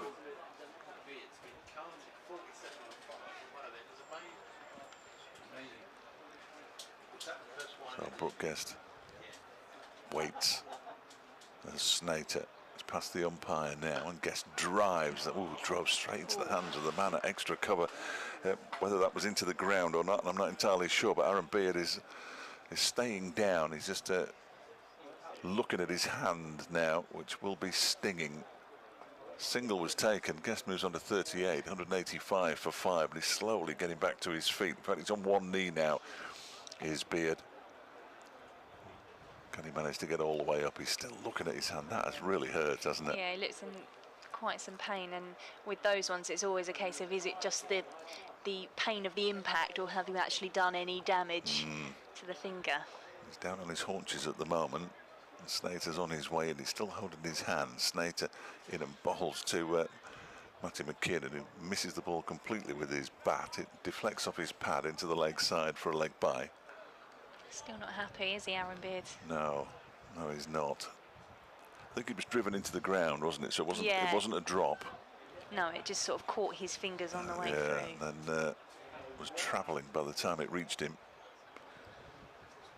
Seems to be just concerned about his right hand. We'll keep an eye on him. As Guest waits for this next delivery from Snater, turns it very fine down towards Jamal Richards. Who fumbles. That's a very unusual occurrence. Richards has been excellent on his debut in the field, and he looks slightly disappointed in himself there, but shouldn't be. The batsman did come through for a second, and Guest moves on to 40. Beg your pardon, 188 for 5. The gulls gathering. There'll be some chips knocking about later on, I'll tell you. We won't be leaving any in here. No. Massive crowd. Really good crowd. Next delivery from Snater. Well, it's an attempt to drive by Brooke Guest. He doesn't get hold of it at all. Comes off a thick inside edge out into the onside end of the over. Last ball was a dot ball. It was the only one that was. And Derbyshire, with 13 overs to go, 185 for 5, with Guest on 40 and McKinnon on 1. Well, Aaron Beard is going to come on and continue to bowl from the river end, still shaking that right hand out a bit in the previous over. How do you bowl if you can't feel your fingers? I wonder how that works. He's not 100% happy, even now, is he? No, Tom Wesley, the captain, just come over to have a chat. Maybe this is a bit of reverse psychology, maybe, from Aaron Beard. But he is ready to continue to bowl into McKinnon, who just plays that one back up 2 mid off for no run. Now I've had my dad moping around for the past couple of weeks that he broke his finger in a game a couple of weeks ago, fractured it, had it in a splint, took a catch, and then one just went through his hands, and he had a fracture, so he was out of action for a couple of weeks. Back in the Essex over 60 side this week, though, with 103, so he was happy. Absolutely. As Beard moves into McKinnon, he's up on his back foot, plays that one into the offside, and Snater's in off the boundary to field. Derbyshire with the single. So easy to do. I broke the index finger on my left hand trying to take a catch once, only because I misjudged it and it landed straight on top of it. Never been the same since. No, I fortunately, touchwood, have never broken it in any of my brief forays into cricket, but I have broken almost everyone playing netball. It's that same action of the overextension of the fingers as Beard is in, and it's dug out of the ground by McKinnon for a single. I'll show you my netball video later. I look forward to it. Yeah, did a bit of netball. Done some judo as well in the last few weeks, just as a build-up to the Commonwealth Games. I preferred the netball to the judo, I've got to say. Well, absolutely, and aren't the netballers doing well? Won their pool last night with a win over the world champions New Zealand. Play Australia now. Well, yeah, but Australia were beaten by Jamaica. Well, I know, but I do worry about that. I do worry about that. Match. Beard in, and there's a bit of a shout there against McKinnon, and just backed up a bit against that fuller ball from Aaron Beard. I thought that Jamaica game was astonishing. Jamaica-Australia was real absolutely astonishing, because Australia looked quite comfortable at one point. They do, yeah. But England last night against New Zealand was, I wasn't sure beforehand how that was going to go, but they really looked strong all the way through that one, did England. As Aaron Beard is into McKinnon, he tries to pull that one away, he misses, and it's through to Buttleman for no run. I'm off to see the cricket final, the T20 final on Sunday, so looking forward to a bit of Commonwealth Games action. The netballers are in action in the semi-finals on Saturday, aren't they? Yeah. I noticed Holly Pern-Webb, who's the captain of the England hockey team, they play in New Zealand in their semi-final. She's from Belper in our patch. Beard in for his final ball of the over to McKinnon, who just tries to place that one. It's through to Buttleman though, no run. 190 for 5 Derbyshire, McKinnon 2 and Guest on 41. And is that applause? Oh no, I thought that was just an applause for the end of the over from Beard, his 6th over. They're just delighted that he's got to the end of his over with his bad hand. Matty McKinnon doesn't look like he can really lay bat on ball at the moment, which is a bit of a concern for Derbyshire with just 12 overs to go. I mean, they're on course, you would have thought, to get around that 240, 250 if they possibly can, which would be at least competitive compared to how they went on Tuesday. England-Australia Sunday, then, you reckon? Yeah, I think so. Yeah, that would make most sense, wouldn't it? Yeah, I was hoping I was going to get tickets to the netball as well, but it was just so difficult. England, of course, the gold medalists from the Gold Coast. So I think everyone was trying to do the same thing, but we've been doing pretty well medals-wise with our Essex athletes as well. Excellent. As Aaron Nijar's back onto bowl from the Hayes close end. That one's played back up towards him from Guest, who takes the single. In a range of sports, the strange thing about the athletes from our patch, you couldn't get further away from the sea than Derby, but they've all been swimmers. Oh, right. Well, we've got the South Essex Gymnastics Club in Basildon, so we're very, very well populated with the medals that have been won in the gymnastics, as Nijar is in to McKinnon, who plays that one uppishly. It's fielded by Aaron Beard, no run. Of course, we haven't even got Max Whitlock competing this time round. He's having a rest, but we've still managed to do well in the medal stakes as Nijar is in to McKinnon, plays this one into the onside, and there's a man patrolling the boundary who's going to dive to try and keep that one in. He doesn't manage it though, it goes for 4 runs.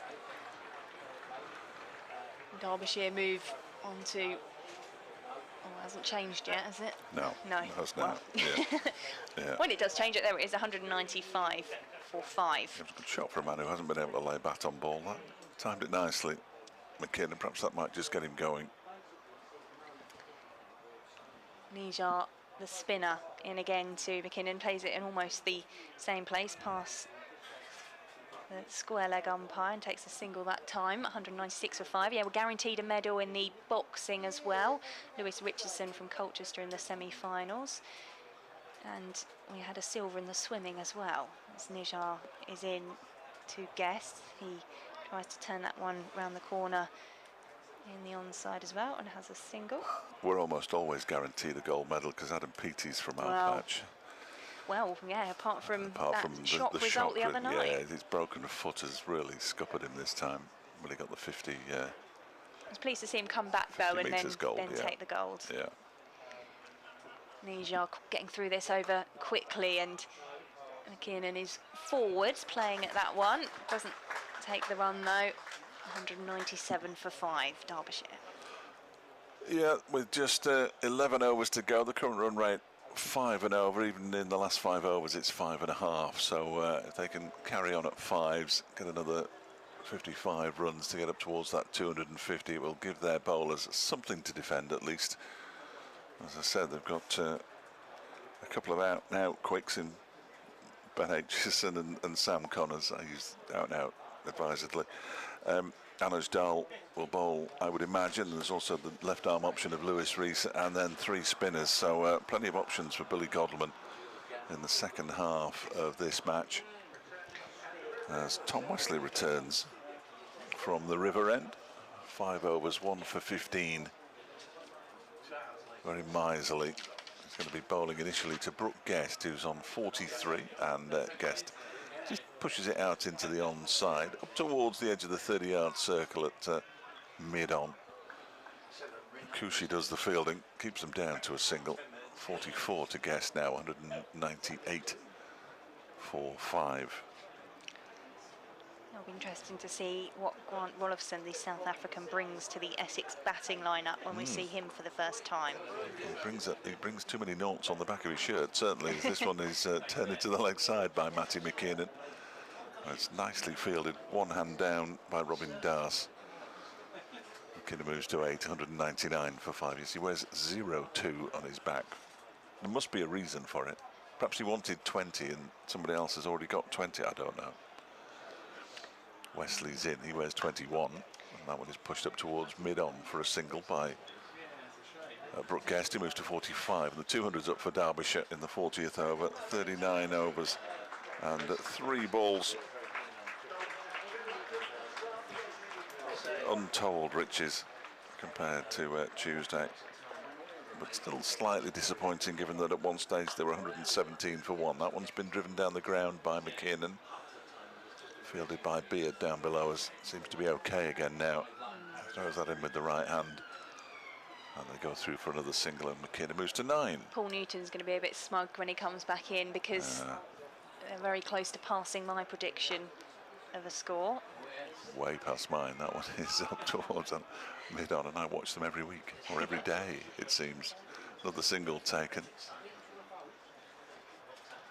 I wonder, is there much discussion and debate between the players about the numbers? Because some of them are quite superstitious, aren't they, yes, about the numbers they have on their back? I've got a good one for Mark Watt. Oh, that strikes the pad. It's probably going down leg side, but Guest doesn't look at all troubled by it. He's on 46. That was McKiernan, in fact. McKiernan's on 9. And Derbyshire at the end of that over at 202 for 5. I was told that he wears 51, Mark Watt. He's a big, oh no, I've got to get this the right way around. He's a Hearts fan. He's Scottish. He's a Hearts fan, Scotland International. Yep. And they beat Hibs 5-1 in the Scottish Cup final, which is why he wears 5-1 on his back. He wears it internationally and domestically. So when he's playing for Scotland, that's a little reminder to all the Hibs fans that Hearts are the best team in Edinburgh. I don't know if they are. I prefer Edinburgh FC.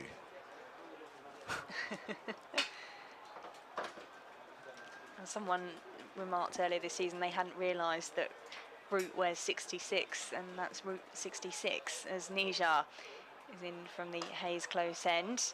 Guest is forward. And that one will be fielded by Richards, who's lurking over on the boundary in front of the members area, just opposite side of the ground to us here in Chelmsford, as Nijar is in this time to McKiernan, who plays this straight back down the pitch.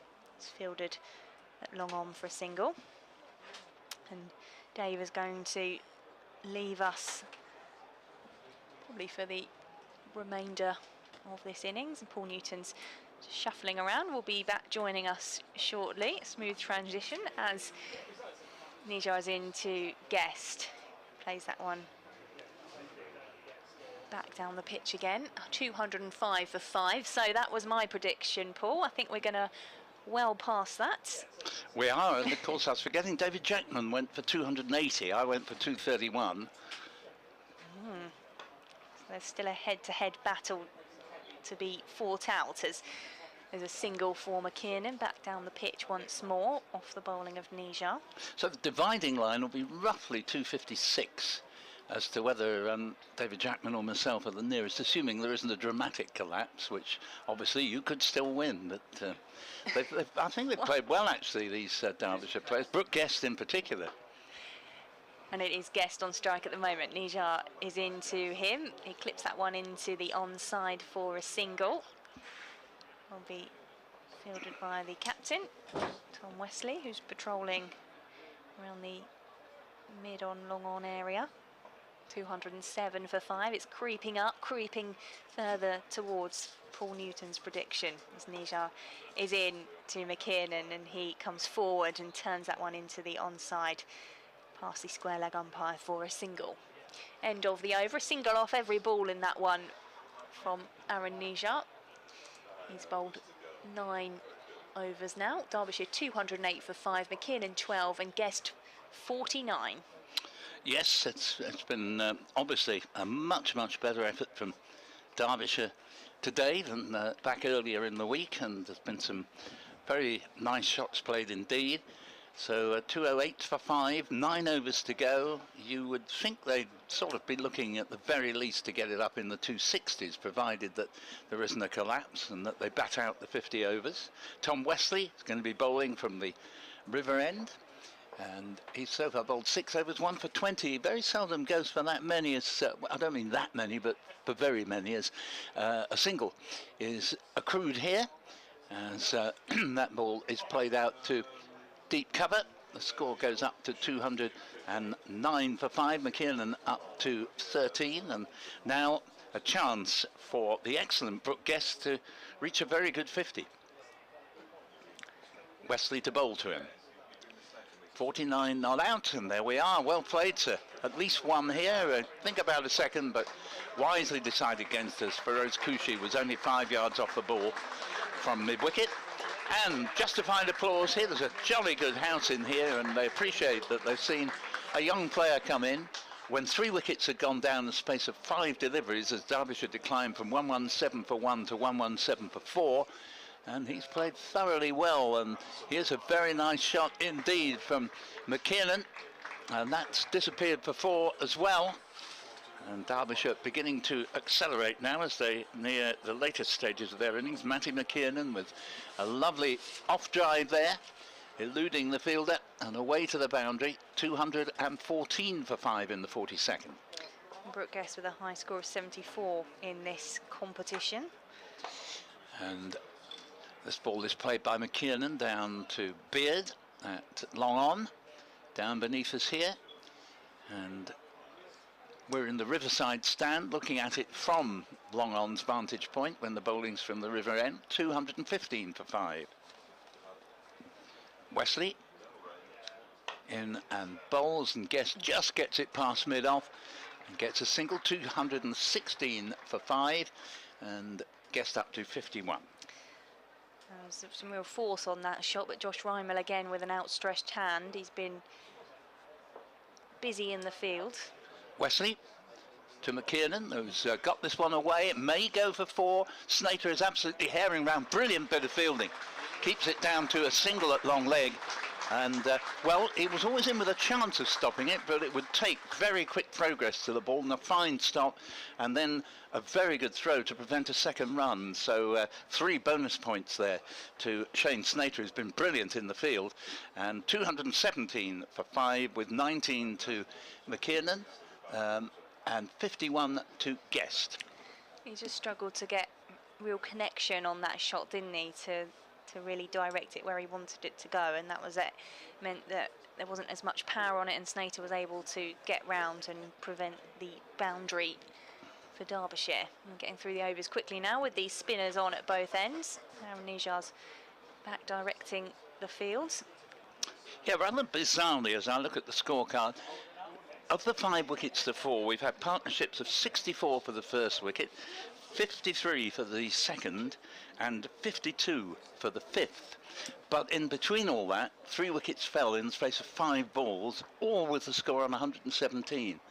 So it's a remarkable contrast as Aaron Nijar coming slow left arm around the wicket. Into McKiernan. He drives that one into the offside, fielded by Snater. Single to Derbyshire. 8 overs remaining of the Derbyshire innings. Be interesting to know just how many times Snater's done the fielding this afternoon. He's certainly done it more than anybody else. Yeah, him and Richards in particular. Yep. I feel like we've talked a lot about them as Nijar is in to Guest. He's already got his half century and he adds one more to the score there. The ball's fielded by the captain, Tom Wesley. Yes, that actually, I was talking about 3 half-century partnerships. That posts the 4th one, put on exactly 50. Nijar to McKiernan. He plays that one into the onside, and it's Kushi comes in off the deep mid-wicket boundary to field that one for another single. Just ticking things over now with singles, and particularly off that last Niger over, they took one off every ball, and they've done so far in all 3 of the balls so far in this over as well, as Guest drives that one up towards long off, and again another single to keep the scoreboard ticking over for Derbyshire. 221 for 5. Yes, they can't go completely gung-ho because they are 5 wickets down, but I think this is a very good approach. Niger into McKiernan, that one takes an edge, and Gooch will come in again off the mid-wicket boundary to field that one. Another single. Another Yes. run to the score. Look, aiming that in the offside, but going out to mid-wicket. Final ball of the Niger over to Guest. This one he hits straight back over the head of Niger down the grounds for 4 runs. So a single off every ball apart from the last where there's a 4. 226 for 5 Derbyshire. And we've got 7 overs remaining. Well, I agree with Dave Fletcher in his assessment of Brooke Guest. He looks a very, very impressive young cricketer and has backed this up. It's not just a day. Over 800 runs we were hearing in red ball cricket earlier this season, and a fine wicketkeeper by all accounts as well. So what a great asset to Derbyshire he has proved. And here, from that collapse to 117 for 4, 109 further runs have been added for the loss of only 1 further wicket. And I thought Anuj Dal played very well for his 26, as well as here we see the next delivery cracked away to the cover boundary. A fine shot from Matty McKiernan, and he moves along to 26. 230 for 5. Wesley is the bowler from the River End for this 44th over, and normally he isn't all that expensive, but these two are playing very well now as Wesley bowls, and this one's hit back past the bowler for a single, bringing Beard off the long on boundary. McKiernan to 27, the score to 231 for 5. So stop the game now, purely from the point of view of my estimate here. I'm always close, but never quite a cigar. Fortunately, I don't smoke them anyway, but even so. Single. Comes from the next ball as well, played out to Feroz Kushi at deep mid-wicket, this time to the credit of Brooke Guest, who moves along to 58, 232 for 5. What was David's prediction? 280. 280. I think he's going to win. I mean, it's not fair when the scorer is entitled to have a guess as well, because that's his job, knowing what the score is, as this next ball is played out into the offside. And at least I deserve a consolation prize, as there's a single. Did we agree on a prize? Lemon drizzle cake. Oh, lemon drizzle cake, I think right. you'll find that's mine, that I bought for myself. As is Wesley in. He's no fool, is David, and this ball is played for another single as the over ticks by very quickly, as it always does with Tom Wesley at the helm. 44th over being bowled, 234 for 5 up on the board. And these two are rotating the strike beautifully. It's McKiernan on strike to the next one. A little bit short, and just hit off the back foot down to long on. Essex have probably settled for a single every delivery from now on. Beard does the fielding. Wesley completes his over. 235 for 5 in 44. 6 overs to go. And the individual scores of 59 to this hugely impressive Brooke Guest off 63 deliveries. And McKiernan's done well as well, 29 off 31. Can I just point out, I haven't got a whole lemon drizzle cake, it's just a slice. Right. I didn't bring one for myself and not offer to share. I just bought a little slice that I Right. thought would maybe... This is women's rights, you see. That's what it all comes down to nowadays. If you'd been born 20 years early, you'd have arrived with the full shebang, you know. Well, I'm not surprised no one's bought us a cake. They get that, don't they? TMS, they're always getting cakes made for them and brought to them. Well, they do, yes. They're spoilt, they are. No time for them at all. I think what we need to do is to arrange for the parcels to be redirected to the county ground at Chelmsford. Shane Snater is going to come back and bowl from the Hayes close end. He's bowled 6 overs so far for 33 runs, 1 wicket off of that. And that was the first wicket of the match. He took the wicket of the Derbyshire captain Billy Godalman for 35 as he's in to McKiernan, who leans back and drives that one through the covers. He's going to go all the way to the boundary for 4 runs. Very fine shot indeed. What's nice about the way the Derbyshire lads have gone about it is that the vast majority of their runs have come from proper cricket shots. Now this is 50 overs cricket, it's not T20, so you'd expect it to a greater extent, but you know, we've really seen some fine batting. Derbyshire 239 for 5. Snater running in past the umpires, the breeze blows, and this time it's up in the air and one bounce for McKiernan. Can just turn that one into the offside. Richards was on the long leg boundary, just bounced in front of him and went for 4 runs, 243 for 5. McKiernan moving on to 37 off 33 balls. Well, that was more like a T20 shot in that it went to cow corner, but beautifully picked up, and score rocketing along to 243 for 5. Third ball of the over, 2 fours off it so far. Snater into McKiernan. This time he clips that one along the ground, and that's going to be fielded well by Jamal Richards, who's out on the boundary, prevents it going for 4 runs, and he'll earn applause from the Chelmsford crowd as the batters take 2, 245 for 5. Good work from Jamal Richards. He's had quite a bit to do in the fields. He's been on that boundary, he's been running round in front of us in the doing some of the running, but he's largely on the whole fielded well. Snater is in, and it's a wide ball. McKiernan was down on his knees trying to reach it. Yes, Essex, I think that's only the second wide in the innings. Yes, confirmed by our scorer David Jackman. And so you settle for that. Possibly Shane Snater just trying to encourage a mistake from the batsman and bowl a wide one in the hope he'd reach out and lob it straight into the hands of a ring of 3 fielders inside the circle in the offside.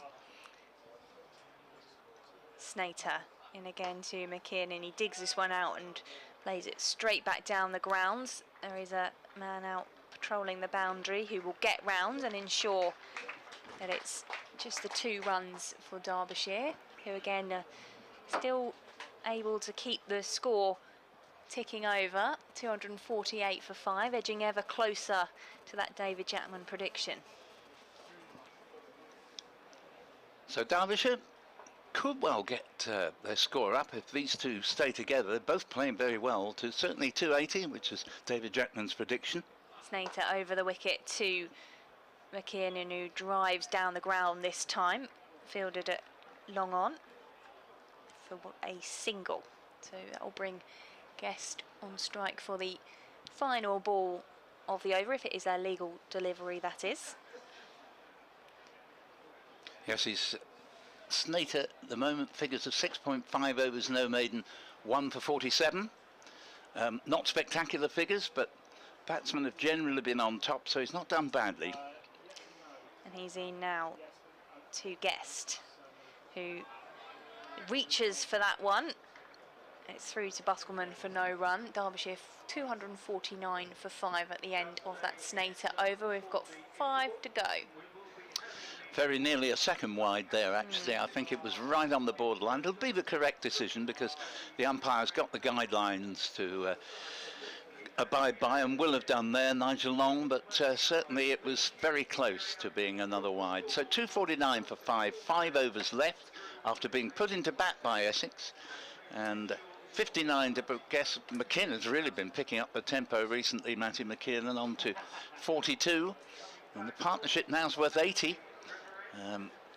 And we're going to see Jamal Richards return to replace Tom Wesley at the river end, and he's bowled quite well in his earlier spell, 4 overs, 1 for 26, getting rid of the impressive and dangerous looking Anuj Dal. So Richards with McKiernan surveying the leg side field, trying to see where he needs to aim his shot if he's to get a boundary. We've got square leg Shane Snater more or less on the boundary, and for Rose Gooch at mid-wicket they'd be separated by about 35 yards as Richards is in. Bowls to McKiernan. McKiernan looks to work it into the onside, and that, I'm afraid, is the third wide of the innings. And Richards, if you had a criticism of him on his first team debut here, it'd just be that he strayed onto leg stump a little bit too often. Yeah, and like you say, extras wise, Essex have been reasonably tidy, just starting to see a couple of wides creeping into the game. The 250 runs arrives on the board for Derbyshire. Richards bowls, and this ball is worked away between the two men coming off the boundary in the leg side, but they'll still only get one run as that man Snater, brilliant again, gets to the ball first and sends in a good one bounce return to Will Buttleman, and the 250 comes up.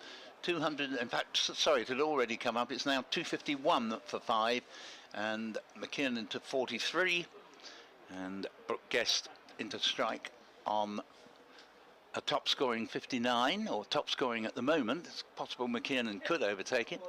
Richards in bowls, and this ball is pulled away to the wide long on boundary, and Guest making his intentions for the remainder of the Derbyshire innings very clear there. He clobbered it, as it were, got behind it off the back foot, pulled it away to the wide long on boundary. 63 to him, 255 for 5. Sun just coming back out again here at the county ground. Had a bit of cloud cover again for a while, but I can feel that sun streaming through the window once more. 46 over in progress, and as Victoria says, nice sunny scene at the moment here at the county ground. More cloud than blue sky at this stage, as the ball's nicely worked away to deep backward square leg. They think about a second. Again, the presence of Snater warns them not to take it. They probably just about have got there in time with the one bounce throw coming in, but these two are playing so well, they don't really want for either of them to be out at this stage. 256 for 5. No, they don't need to do anything rash, because they are managing to get those singles, biding their time, getting those boundaries, and they can keep building on their score without doing anything too over the top. Richards bowls to McKiernan. McKiernan's hit this in the air, and it's beautifully placed. I thought for a moment a catch was on there, but he got it sufficiently fine of Shane Snater on the square leg boundary, and goes into the hospitality suites away to our right. 4 more runs.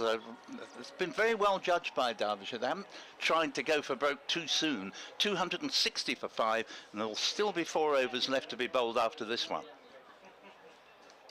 Yeah, it was just a couple of yards wide of Shane Snater. That would have really topped off his fielding performance there with a catch, but well placed there by the Derbyshire batter. Richards to McKiernan, taken on the pad. Leg bye is likely to ensue here. In fact, they even think of coming back for a second one, but it'll just be the one. And now I'm just wondering if that's a signal of a no ball. I think it quite possibly is. It's not the clearest signal I've seen, but standing with his arm out there. No, in fact, it's a warning for running up the pitch. Thanks very much to Dave Fletcher there, putting me right. So anyway, it's 261 for 5, and McKiernan's moved on to 48. So Brooke Guest on strike, and he's worked this into the onside, and wasn't never going to be a second run, but they easily pick up a single to Feroz Gooch coming off the mid-wicket boundary. The pitch is reasonably central for this match this afternoon, probably slightly longer away to our rest than on the pavilions left than on the pavilion side. But there we are, the end of the 46th over. McKiernan has 48, Guest has 65, 262 for 5, and all of a sudden this partnership has put on 93. Yeah, it's been really fruitful for Derbyshire. We've seen an impressive number of shots from both of these batters, and those foundations were built in the early stages for Derbyshire with that early partnership between Lewis Rees and Billy Goldman, and apart from that flurry of 3 wickets, there have been a number of good partnerships beginning to build for the visitors. Shane Snater will bowl from the Hayes close end. Derbyshire 262 for 5. And already we have to say, and it pains me to say it, David Jackman has won. And he it was who instituted the competition, and he's only gone and won it. But what has he won is the question, as Snater is in and Guest is down on one knee for that shot, which is fielded on the boundary. He'll get 2 runs for his trouble. I have heard it said, a piece of lemon drizzle cake, but that won't be in my handbag by the time I get to the back of the box. Tell you what, showed him earlier. We are. It's the only sign of drizzle anywhere today, I can tell you. 264 for 5. I think you should have to go and buy him a piece, Paul, as you were the first loser. As Snater is in to Guest, who drives that one away into the offside. 2 more runs on the board for Derbyshire as we approach the end of their innings. Well, I've got a better idea. As second loser and already visibly in possession of a piece of lemon drizzle cake, I think it behoves you to make the gesture. I'm sure this was why David asked us to predict the score. He wasn't really interested, he just wanted a free piece of cake. The third ball of the over, Shane Snater. Guest slightly down the pitch, driving for a single. Well, if it's at all a close finish, the excellent crowd here, I don't think I've seen a bigger one for a 50 overs group game stage before. It really is excellent, enjoying the sunshine for quite a bit of the time here, but I don't think they'll mind the shade either because it gives them a bit of cool, and they'll have got their money's worth. Absolutely. Snater into McKiernan, who slaps at that one. It's down to long on for a single. Again, we've had a score off every ball so far of this over. We've had a 2, a 2, and then 2 singles. Derbyshire 268 for 5. Guest on 70. McKiernan now on 49 at the non-strikers end. Well, I reckon the Derbyshire lads had a good conflab actually after the demise on Tuesday, because to a man, obviously Tom Wood was out almost immediately, but apart from that they've all played very, very sensibly. Snater past the umpire towards Guest. A swing and a miss. It's through to Buttleman, who was ready to pounce if Guest tried to go anywhere. Still 3 overs left after this one, and probably won't quite hit 300, but Dave Jackman, our scorer, is not going to be far away with his prediction of 280, but I fancy they'll probably get quite close, if not just beyond 290. It'll be interesting to see how the largely inexperienced Essex batting lineup deal with that, as Snater is in to Guest, who turns that one into the onside, takes a single. Mind you, having said that, a number of them we saw as part of the competition last year, and that is the 100-run partnership up for Derbyshire, which earns a round of applause from the Chelmsford crowd. And I'll tell you what, you know, I'd already started this commentary stint when the 50 partnership was raised, so they have really tanked on in the last 20 minutes to add another 50 on top of that, and very well played to these 2 lads who've both done their county the greatest of credit, deserve their 3-figure partnership. And the man who's coming on presumably for the last 2 overs from the river end, Aaron Beard, has proved rather expensive today. Yeah, and they have seemed to motor